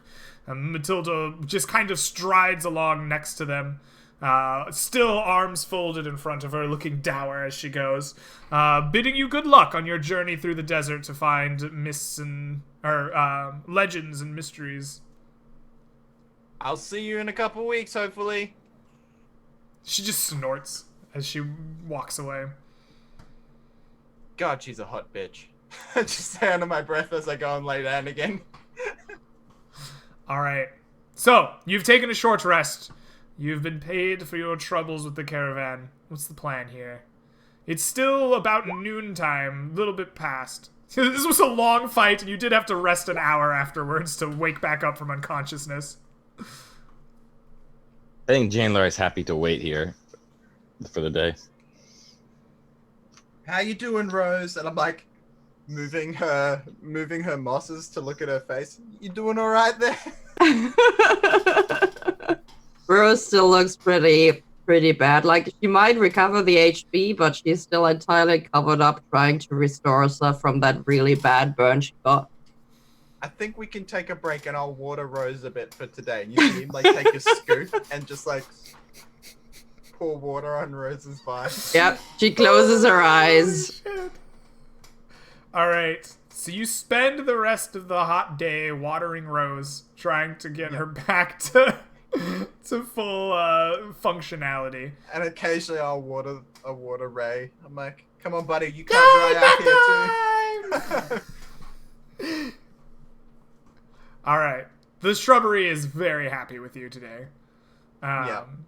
Is there a cactus around? Like, Sure. You water the cactuses. no, Need I'm that gonna water. scoop up a cactus and I'm gonna keep it. Because then I want to know what a We're just gonna have an sentient army cacti of looks like. little tiny, like, awakened plants, aren't we? Just get Yeah. one of those. Okay. Yeah, one of those. And I like scoop him up and put him in a jar. I have a jar. Boom. I have a jar of a succulent. All right. You have a little prickly pear cactus in a jar.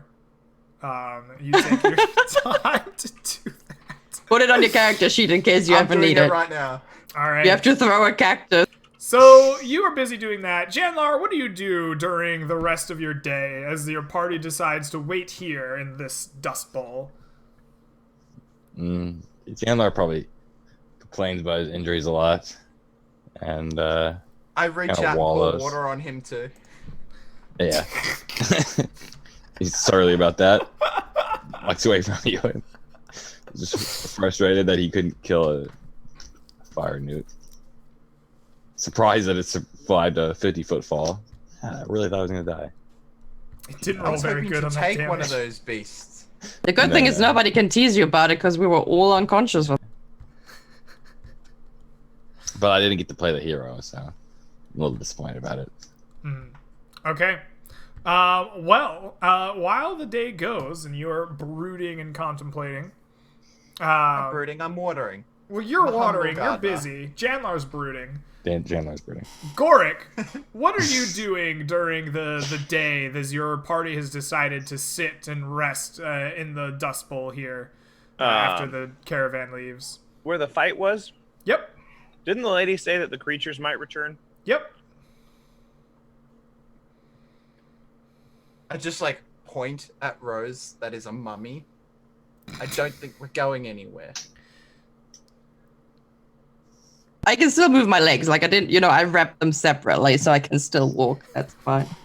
I'm going to wait. Okay, are we in a valley right now, or are we like, Well, I mean, so height-wise? let's just take a look at your kind of map here, right? Like this makes a good showing of the kind of desert I think that we're in. Obviously, the caravan is not there anymore, but you can see that you're kind of at a desert floor,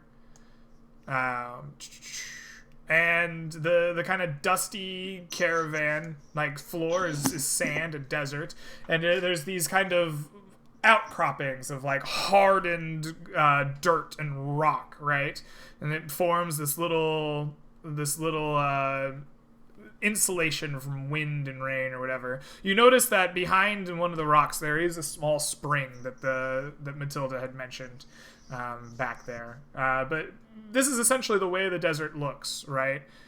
You get this kind of sandy, dusty desert floor, and then there's this hard packed ground and rock that kind of raises up above it in these formations. Well, I'm gonna top the barrel up with the spring water. Okay. And if we're ready to move, we'll remove. Can we see mountains from here?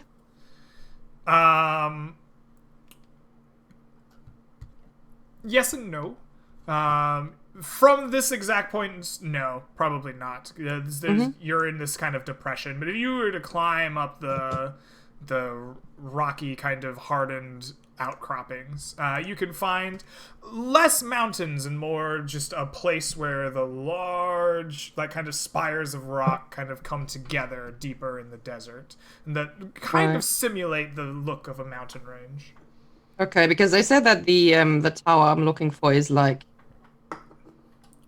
not quite a mountain, but it is like a spire, right? Like it's near the stone spires or something. So I guess we have to walk into that, and that would be the approximate direction. You've been traveling vaguely north and east towards it. We're pretty, but we are like, I have the impression we're pretty much on track with this then, Yes. and I like. Yes. So okay, I'll look at it, and I just point into the vague direction.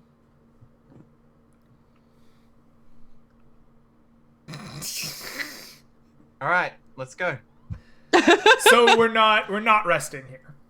I guess. No, we'll I think continue. probably like one more hour right after everybody has packed up, and then All right. you spend a little bit extra time to gather yourselves. I guess Gorik reminded us that she said it was dangerous to stay, and then, we waddle on. All right. You begin making your way through the desert once more. Excellent. So, while you are traveling, I would like for you all to make me perception rolls as you are traveling through a more dangerous part of the desert. 16. A 16, a 19. Oh, very good. Come on, Garrick. Don't let us down, buddy. I don't think I'm trained in perception. I wouldn't think so. A 16. Didn't do bad. You guys are on high alert after your dust up in the campground, and you are watching carefully to the skies and to the areas around you. You once again smell that kind of burning fire quickly on the horizon. You're on the wind getting blown to you from the horizon, and you guys are quick to keep away from it as you are trying to avoid encounters along your travels northeastern. You avoid the wandering fire newts and their birds and their patrols. So you begin making your way deeper and deeper ever northeast, keeping vigilant and avoiding the patrols. As the sun is beginning to set, and you can see that soon it's going to start becoming shady and shadowy, kind of a darkness building on the horizon, the temperature beginning to drop. Those of you keeping out a good close eye still begin to hear a small sound nearby in one of these kind of rocky alcoves. Sounds low and in pain. Almost inhuman a little bit, just bleating out at a distance close enough that you can hear it, but not close enough to make out much more than just a low bleated pained sound. All right, I'm gonna go and have a look. All right. Hopefully, it's a pack animal that I can use.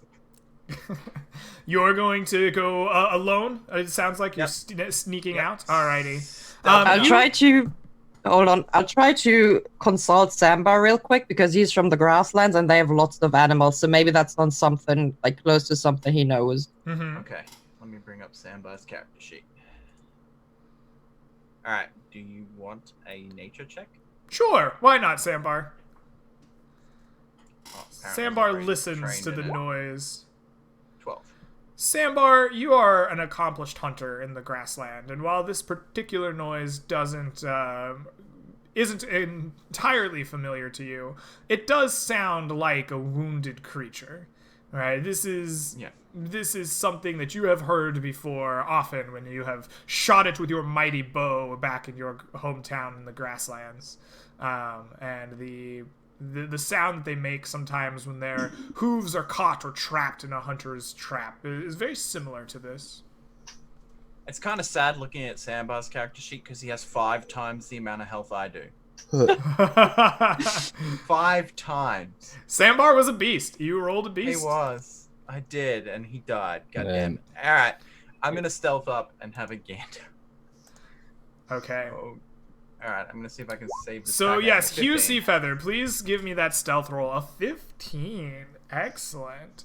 So you begin making your way forward. You listening to the sound. You hear the bleated cry of a pack animal here. As you creep your way forward, what you find is this creature here. A small camel-like creature crossed with the kind of stocky livestock that you saw with the caravan before. And it is chained up to a stone with a pretty heavy metal chain next to this kind of set of bleached white bones in this hollow. And the creature is bleating at you in pain. It doesn't see you in particularly, it's just in general, just kind of... All right. I want to have a good look to make sure there's nothing sitting on top of it ready to strike at me. And then I'm going to sneak up and use my thieves' tools to let it free. All right. And then Go ahead and give me a perception check as you are cautiously approaching, trying to find anything sneaky along the way. You take a look around and you're pretty certain that you don't see anything untoward. And you make your way forward to thieves' tools it out of there. Okay.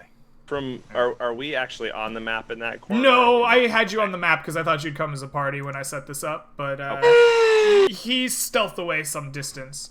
Okay. Bring on the desert ogre. You get your tools out and begin to work into that metal. It takes some time, of course, to pick anything, and you're sweating away laboring at that. When, all of a sudden, you are attacked.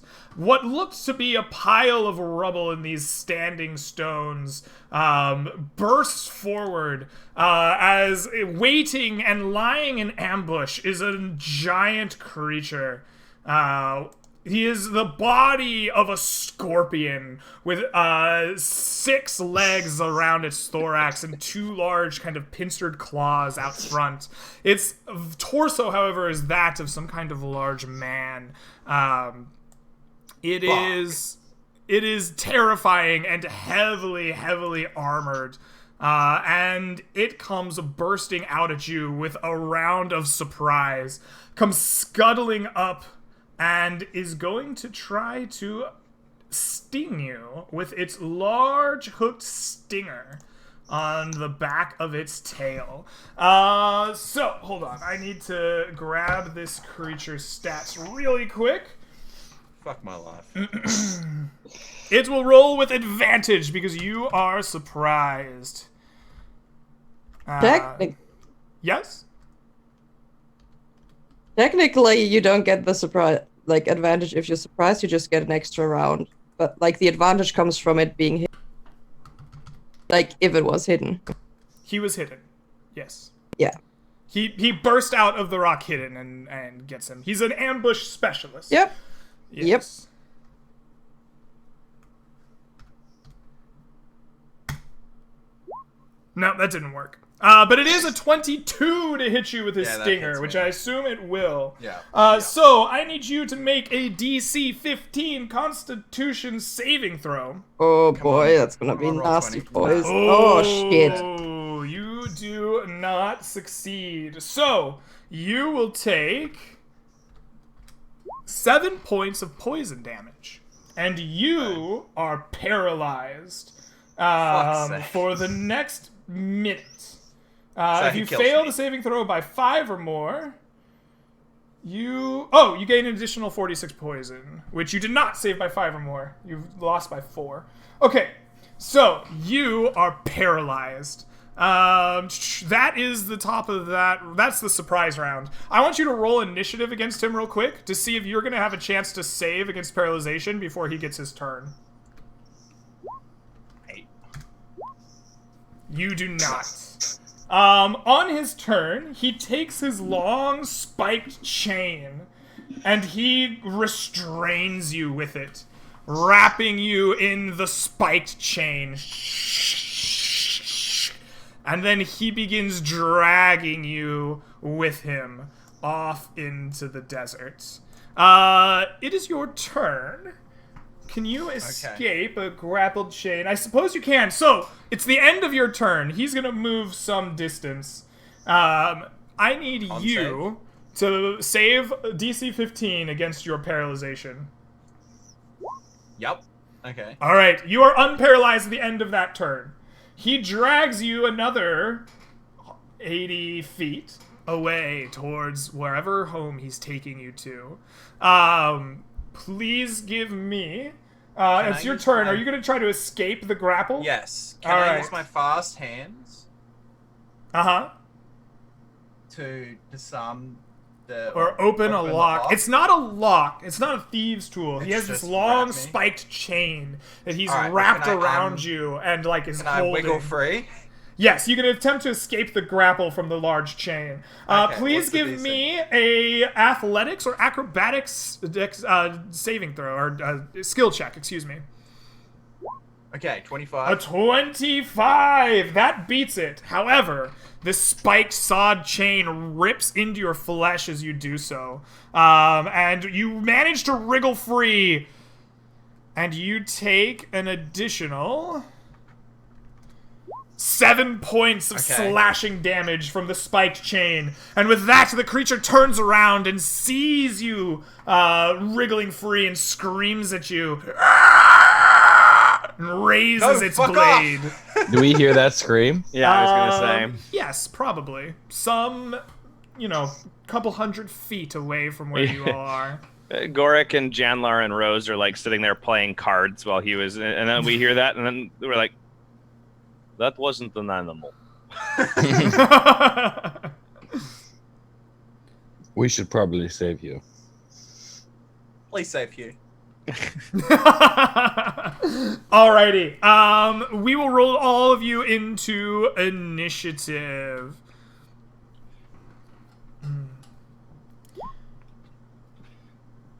Q has 8. This guy has 20. Janlar has 9. Gorik has 8. I really appreciate the -1 to initiative. Rose has 7. Okay, so the first to move, I guess we'll put a little combat music on. I guess that's what we're at right now. You guys are like off this map, but we will use it for now, I suppose. This creature turns around to look at you, having wriggled free from its spiked chain. And it's going to make 2 attacks. Its first one is going to be with its mighty tail once again. It slashes out with its poisoned pincer. That does 19 to hit you. Yeah. Alrighty. Make a con save, or Yes, please make a Constitution saving throw. no. That is a fail. So you are once paralyzed more again. paralyzed. And you will take...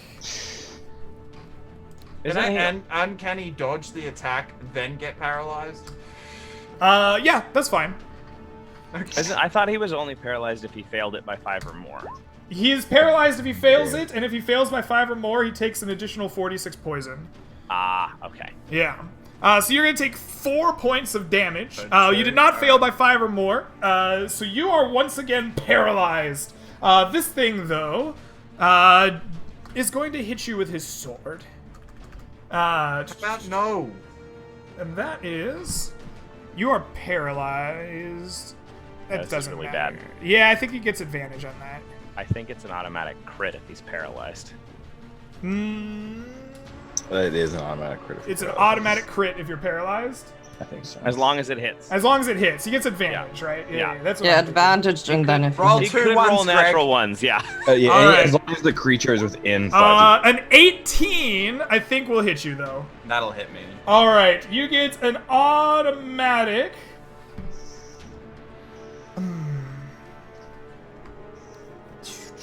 Oh, whoa, that's too much. There we go. Let's not automatic do 200. crit. You take 18 points Yeah, of slashing damage as he strikes down. into you with his blade. Oh no. Are you down? Is that what you said? Yeah, I'm down. All right, that is the end of his turn. You guys, he double moved twice away from this, and you were probably 1 round of action. So, at the end of a round of running for 9 and 8 and 8, you guys all reach this screen.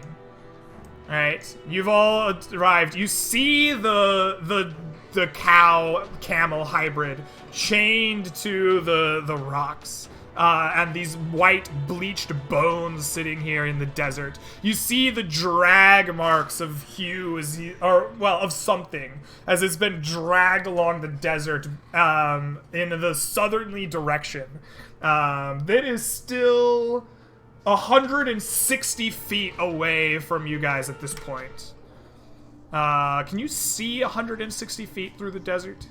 Is it dark? Yeah. Yeah, no, it's getting dark. It's still sunset. I imagine you see. Yeah, you can definitely see it. Yeah, 160 feet is not that far. Unless it's really like Dooney, like. Yeah, no, you can see 160 feet away is this large creature standing over Hugh. It's like sword bloody as you arrive here. So that'll be for next round.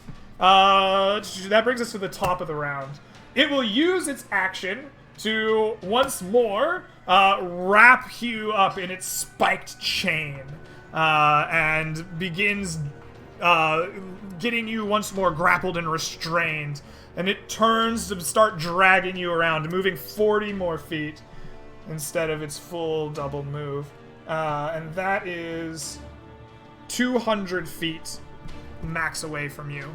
Okay, that brings us to the 9 of Janlar. I'm just running. You're running. Okay. Running toward him. So you could move 60 feet. Does haste increase your movement speed at all? Yes. It does. Well, I'm gonna double move. I'm gonna get as close to it as I can. Right. Which I believe is 60 feet? Yeah, right? Yeah. Alright.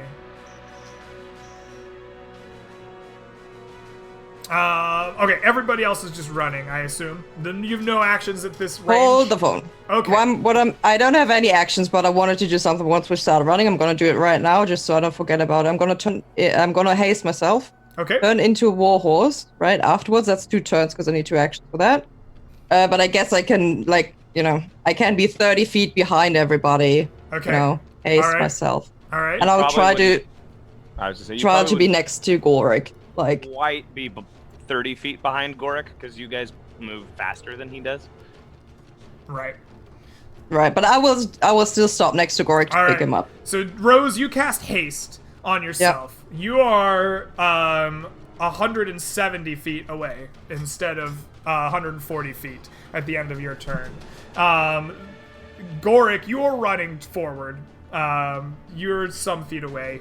We're basically keeping you with the 60-foot movements for now. Okay. And that brings us to Hugh. Hugh, when you said you were down, are you bleeding out? Yeah. I'm gonna need that death saving throw, man. Doesn't his other ones not go away either? That is correct. But Yes. then, if I pass, do I wake up again? Yes. Oh, then I'm awake. Well, no. Your failures stick around. How did I rule that? Wait, how long? You said your failures stick around. Yeah. Long until rest? A long rest. Until a long rest. Oh, fuck. Hold on. I need to find my exact ruling for this. Because this is the one, like, big house rule change I made. And I need to know if I changed the successes.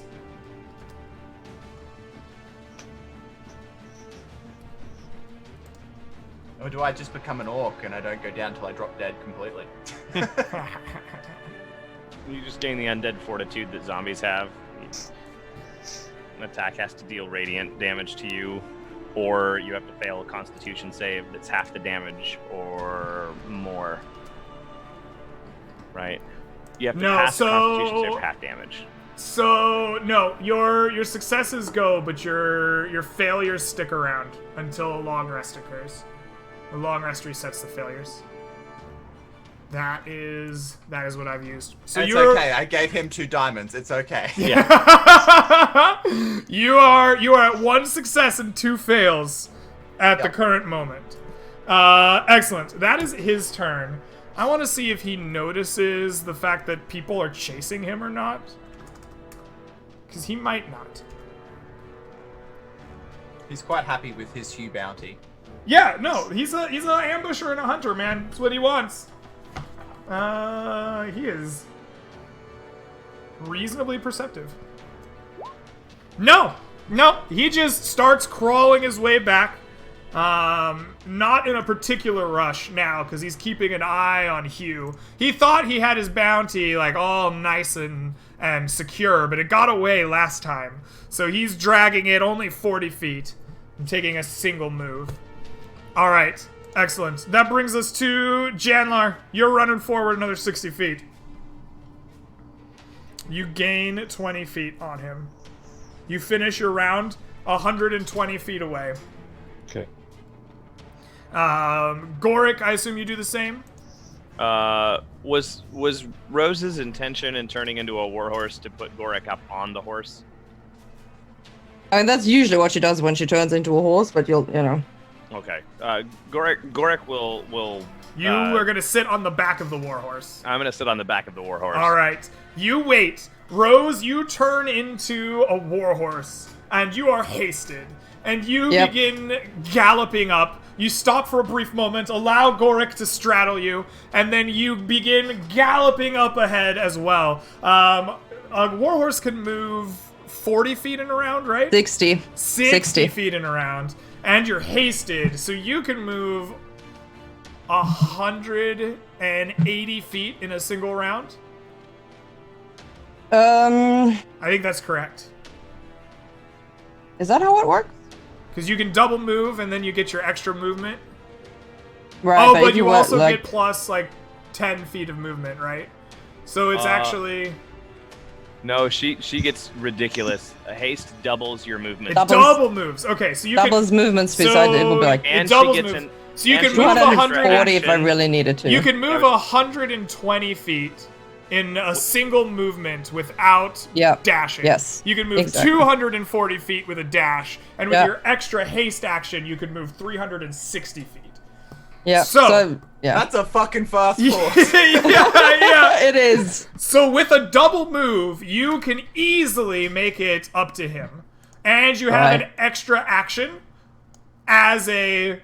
You can have an extra action as a horse that you could use with your haste. Yeah, because I moved more than 20 feet in a straight line, so I guess I'm going to do a trampling charge against the, I mean, that thing is pretty tall, but I'll still try it. All right, you're going to try a trampling charge on it. Absolutely. You charge it up. It didn't notice you, so go ahead and roll an advantage.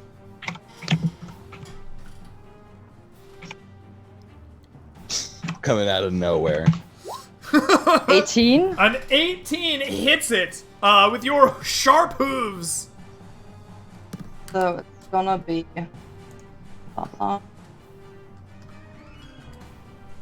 That's 4. And then it needs to make a strength saving throw, which is DC 14. I don't think it does. Or maybe not. The knockdown only works on creatures medium and smaller, right?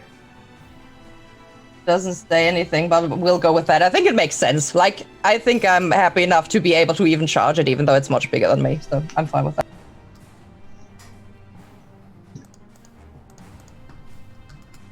Okay. Sounds good.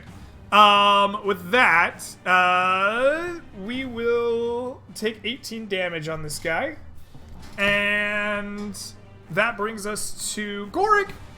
You technically could have, like, held your action, kind of, right? Moving is part of, like, getting on a horse. Yep. Let's go ahead and let you... This was a plan, right? You have gotten on the back of Rose in her horse form, and she has rode you all the way up here, basically in melee combat with this creature, as it drags your unconscious ally behind him. What do you do when you get up here? That's a good question. I only have 1 second level spell slot left, which if Hugh dies, I will need for gentle repose.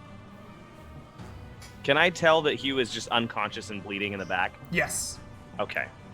Then Gorik is going to prioritize hanging on to that spell slot to save Hugh. Okay. And I am going to... I'll just cast a healing word on Hugh. Okay. As soon as I get in range, there's 60 feet. So Hugh, you gain 8 hit points, because you're at 0, so you get max, because I'm in Grave Domain Cleric. So you get 8 HP. Nice! I'm alive! The 8 HP revives you. Hugh, you are still paralyzed and still restrained behind the creature, but you are conscious now with 8 HP. Also, if you Excellent. didn't see in chat, I did the math for 360 feet in 6 seconds. It's 41 miles an hour or 66 kilometers an hour if you're not American. Which is crazy. Which is very fast. Very fast. Crazy fast. Yeah. That's a fast horse. A hasted horse has become a vehicle, basically. Like, Yeah. it's a car. Yes. Excellent. So, Janlar, you're still running. Hugh, you've been woken up. Can I Wait, hold up. communicate? All right, you go. What turn is it? Is this? This is still the turn that Rose turned into a horse. I'm Okay. just going. You guys, basically, it rolled 20, and all of you guys rolled within 1 of each other. So I'm just like going through the order as we it's go. my turn, Hugh, I'm you've been paralyzed. woken up, right? Go ahead and make me a saving throw versus poison. Also, can I get Esteban to do stuff while I'm paralyzed? Because I can talk to him in my head, right? I feel like you had to have originally picked him up though, right? Weren't you not holding him? Yeah, see, like, he's in a scabbard. Does a scabbard touch you? Well, it's my belt, right? Yeah, but, like, are you touching him? I don't I know. guess not. I feel weird about this. I've always assumed you had to like draw him and then he could float away. I normally just put my thumb on him and prop him out, so that makes But you sense. put your I can't thumb on actually him, touch right? Yeah, Yeah. because he doesn't want to be touched, right? He's a Yeah, no-touchy yeah, he's kind of very guy. anti-touchy. I don't know. I feel a little weird about you calling forth your flying sword while paralyzed and restrained. Yeah, I'm with it. I'm with Yeah. it. Okay. All right. So go I ahead. feel like and... maybe if he was already attacking though, like he would continue to attack while. after. Yes. Yes. Yeah. If he was already out, he would continue for sure. Hugh, is that the save for the most recent one? Yes. that's Okay, my so second you are mistake. still paralyzed and restrained. Now it is this thing's turn, and it looks at this dwarf-looking creature on the back of a horse that has ridden up and stomped on it, and it is going to attack. It has a multi-attack with its stinger and its longsword, so that's what it's gonna do. It swipes out with its stinger right at you, Gorik. With a 10 to hit. Does not 10's do gonna it. miss Gorik. Where was that roll on my turn? And then it will slash at you with its large longsword. With an 11, which will also miss. Yep. All right. Both of those miss Gorik. Okay, that is its turn as it faces you with its chitinous armor all around it. That will bring us to Janlar. You're gonna run another 60 No. feet forward. No, I'm 100. It didn't move away from me, right? it did not. No, you're at 120 feet. So I'm going to attack with firebolt Whoa! All right. because that's 120 foot range. That is exactly 120 feet. You can do that. A 19 hits it. Long range sniper in the back. I like it. and then move forward as far as I can. Hey, Greg, you're getting raided. Oh, sweet. Well, welcome. Hello, everybody.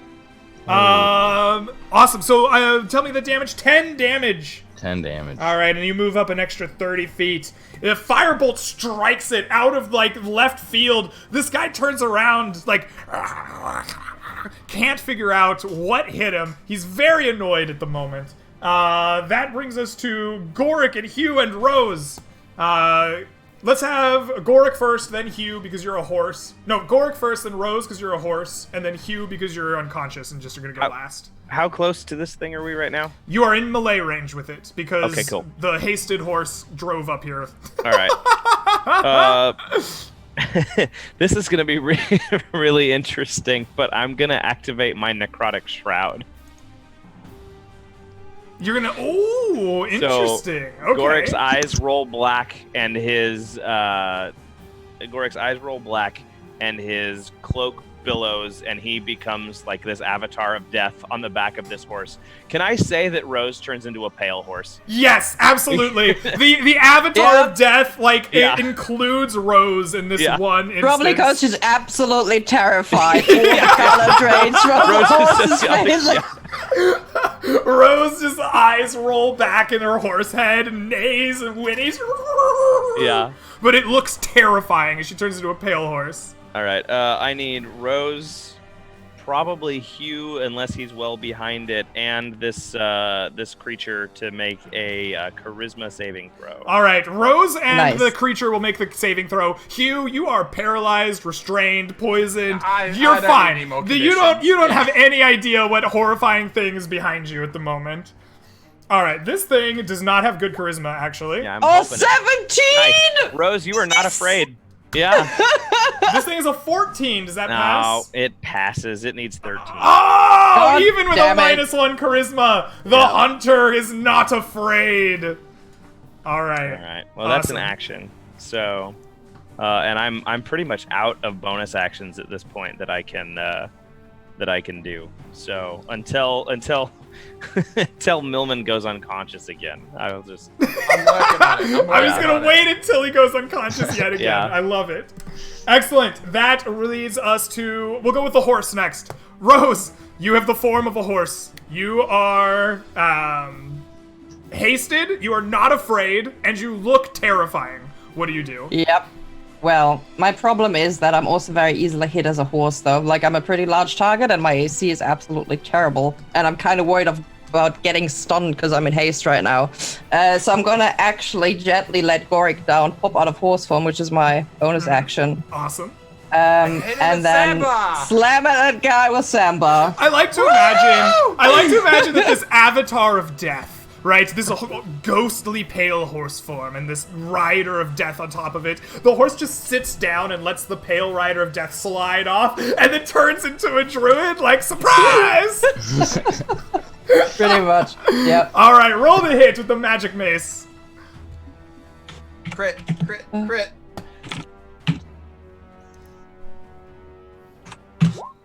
A 20, 20 that'll is a do hit. it. And I think I get a second attack because I'm hasted, right? That's You how it do, works. yes, you do. It takes 10. Oh, that's another hit. That is a hit. 14. Yeah. All right, for 14, that is enough to bloody the creature. It is looking worse for the wear. There's cracks forming in its chitinous armor, ooze leaking out of it. His eyes widen a little bit as he is a little uncertain of what exactly he's gotten himself into. And with that, Hugh, it's the end of your turn. Please save versus poison. Come on. No. Nope, you are still I'll lay him. paralyzed and restrained. That makes it this creature's turn. The thing that was a horse and tried to scare it, just hit it with a mace 2 times. It's gonna try to hit that. Whatever that is, it is a threat. It needs to go. I understand. I Can Rose- understand. So it Can Rose- lashes out with its tail, trying to stab at you. With a 14? It's a miss. That's a miss. Alrighty. And then it swings its mighty on. sword. On. With a 26! Oh my God. Oh, Oh, he's boy. a crit machine with the sword. Alrighty. That might be. I have That might my get me new- stunned in a second. 2D. I don't think I can cancel a crit yet. I think that's my 6th level ability. No, that's a 6th level domain skill. Yeah. Yeah. Damn it. We're Yeah. not there yet. We're so close. He hits you for 14 points of damage with his large great sword in his hand, slashing across your body. How does it work? It is it 10 or the damage, right? For 10 or half the damage. 10 or Whichever's- half the damage. Whichever's Okay. higher. Yes! You're still I'm good? Still You're still concentrating, hasted? Still hasted. I'm focused. Nice. Okay. Janlar, you're up next. You're sniping from a distance. Does that hit? 16 does hit. Yes. Sniper Janlar in the back, just putting some small damage on him, wheedling him down. Do you move forward again, or do you like your distance? No, I'll keep running forward. Okay, all right. So you're now like 60 100, feet away. Like you're 80 actually feet? on the edge of this map. Yeah, 60. Okay. Yeah, you're like reasonably close to what's going on. Yeah, you're like basically right here at the map. Okay, Perfect. excellent. That leads us to we'll go in actual initiative order. Goric and Hugh are tied. So Goric, what are you gonna do?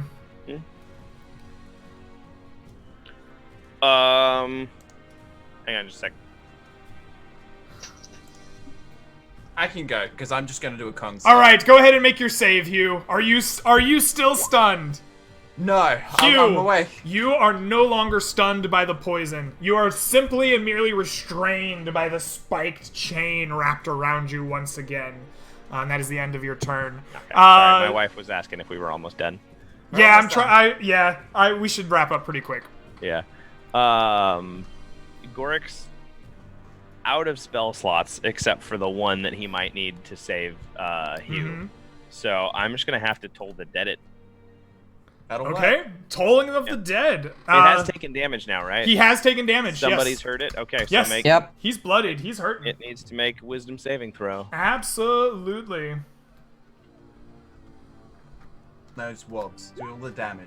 18. Damn it. Oh. Wow. It takes no damage this Takes turn. no damage. You can't fear the apex hunter of the desert. Excellent. That is his turn. Rose, what do you do? Just keep wailing it. Keep wailing. Wailing's illegal in most of the world. But it works out here as the wailing is a 16, which is more effective than the armor class. Desert wailing is illegal, I guess. The desert whales aren't endangered. Yeah, that must be it. Yeah. Yep. The 21 will also hit, so he takes 10 points from your first swing. And 12 points from the second swing. I just imagine Sandbar having the best of times right now. Oh, you know it. Sambar, how good of a time are you having? I'm having an amazing time.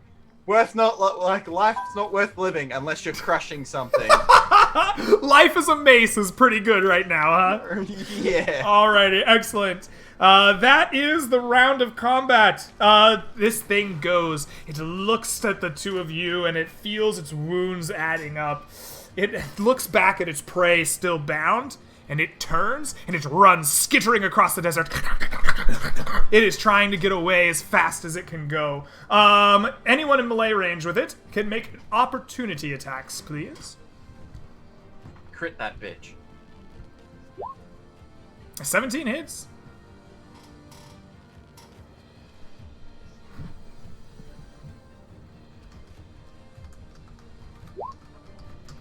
Uh, 11 points of damage. Gorik misses. Gorik misses. Oh no! Gorik, is there any reason you might get advantage on that? None that I can really think of. Okay. It is still alive as it begins running away. Hugh, you're bound in that spiked iron chain, and you're just getting bounced and jostled through the desert as he's dragging you behind it. That is his turn. Janlar, this thing just moved 80 feet away from you, so you're at 140 feet. Okay, I'm gonna move within 20. I'm gonna move my 20 feet forward then, Yep. and attack again with firebolt from Jedla has been waiting for this. Nice. my full distance. 12 misses. You strike its chitinous armor where it has yet to be weakened. The flame erupts around it, but he is not injured by it. Gorik and Hugh, you are tied in initiative. What is Toll the Dead's range? Is it 60? I think it's 60. It is closer 60. than most cantrips. I know that. Yeah. It moved 80 feet away. It moved 80 feet away. All right, Gorik will pursue and cast Toll the Dead again. All right, the wub-wubs from beyond the grave cast out once more. D20 plus 1, right? Yes. Yep. He fails! Fail. Please roll some damage. 2d12, and because I've still got my shroud active, it's gonna add my level. Oh, that's a bad roll. However, it is enough to slay the beast. Gorik, what is it like when your Toll the Dead kills the chitinous creature in front of you? Is it wearing armor like the picture of a Tlinkali? It is that armor is like natural. It's like a hardened carapace around it. All right. This resonance kind of goes out, and it's like carapace just kind of resonates and then just implodes and just crushes this thing into this spray of bug. Ooh, wow. it just implodes. Ooze Yeah. spraying out all over the restrained Hugh. And you're just showered in this thing's gore. But you are alive, and you are able to get out of the spiked chain. And Does he we take take damage my getting time. out of the chain? he would, yes. Yes, he would. Unconscious. Yes. How much HP do you have, actually? I have 8. How much damage does the chain do? Okay, it can. It has D6 plus 3. So it Okay. can knock you unconscious, and just because I'm sadistic, I want to know if it does. It does not! I was kind of looking for a record number of unconsciouses there. Right? Yeah, I mean, that Yeah. would be a record number of unconsciousness in one session. Alrighty. With that, we have run over our time allotted fairly significantly. So, if you have any shoutouts you want to give, now would be the time to do it. I'm going to add up all the experience from your encounters, and we will catch up with the party next time after this encounter. Who first? You always have things to shout out. Go for it. All right. My name is Michael Leving. I am a adventure writer on the DM's Guild and voice actor for this show and also the podcast that I play in, the League of Ultimate Questing. You can find a link at theluq.com and listen to it basically anywhere podcasts are available. Follow on Twitter at @slapthedash if you want to follow that show. You can also follow me, Greg, Millman, Rose. Dan is on there occasionally. Occasionally see Dan on the Twitters. But yeah, the LUQ, that's the podcast that I play in. We've got about 40 episodes out, and new episodes come out every week about 10 a.m. Pacific on Mondays. I gotta catch up. I'm a little bit behind. Or it's like early morning in Australia time if you're like me and on Right. the other side of the planet in the Right. future. Or probably very late at night for Rose. If you want to catch more of me, I'm here on Twitch. It's Millman. I'll be live within the next 20 minutes, hopefully. I've got the Seekers of Sarmanath / the stupid name that I can't remember. You're the best at shouting out that show, by the way. My own. I hate that show so much. I was wondering how he talked about us on that show. It's like the fucking secret show. No, it's the Shadow Sight campaign. I run it on my channel. I stream it, and the others just take advantage of the fact they're not streaming and don't have to do anything. Lucky bastards. Yeah, that'll be live. That's my Dragonborn monk who's currently being fetch quested into not being a dragon by the DM. What? Yeah, I thought the got whole goal was that you're gonna be a dragon. What happened? Exactly. I See, stole if you the want to know crystal. more about this plot twist, go to Millman's channel and check that shit out. I stole this crystal, brought it back to the mage, and the mage is like, I need some help now. And I was like, what? You're an ethereal wizard. You can do this on your own. No. Apparently I gotta go get other wizards to help. Anywho, that's my other show. I stream every single day of the week. I average 8 hours a day. You can catch me over on my stream. It's twitch.tv/millman. And I'm on holidays. I won't be able to make the show for the next 3 weeks because my girlfriend is coming over to Australia and I'm not getting up at 4 a.m. waking her up while she's asleep. But I'll be back. Yeah. So don't miss me too much, okay? I know yous won't, but like, try. All right. Shout out, Stan. Tell us about sports. That's what I wait for. We've been talking about sports all morning. We were talking about it for a while earlier, but go Blazers, go Ducks. We got a big game tonight against Washington State. Pray for my Longhorns. They're losing right now. Yeah. Go Longhorns, sure. Yeah, the NBA's back. It's a glorious time to be alive. Yeah, NBA's good stuff. All right. XP. XP! Everyone, please take home 1,077 experience points. That's a lot. Yeah. It is. For the record, Mr. Gravemantle, no, we're not doing session XP for sessions missed. We were doing that until we got to about level 5. If a huge gap what I happens, thought. we might do some catch up, but as of now, everybody's basically in the same spot. I leveled up. Oh, leveled up! Save your level up and remind me. We will roll for the stuff you need at the beginning of next stream. That way we can get some people out of here. I'm still 3,000 XP away from leveling. Feels I bad. am exactly 3,000 XP. Oh, you away won't from be here leveling now. next stream. No. Yeah, we'll do Millman's it gonna be sometime gone for this like week. 3 weeks. Yeah, we'll remember it. Alrighty. I'll Well, remember. with that, thank you all for playing with me. I had a great time. Thank you in chat for coming and hanging out with us. I hope to see you again. Until I do, have a great rest of your day, night, week, whatever it may be. I'll catch y'all next time. Peace, everybody. Bye.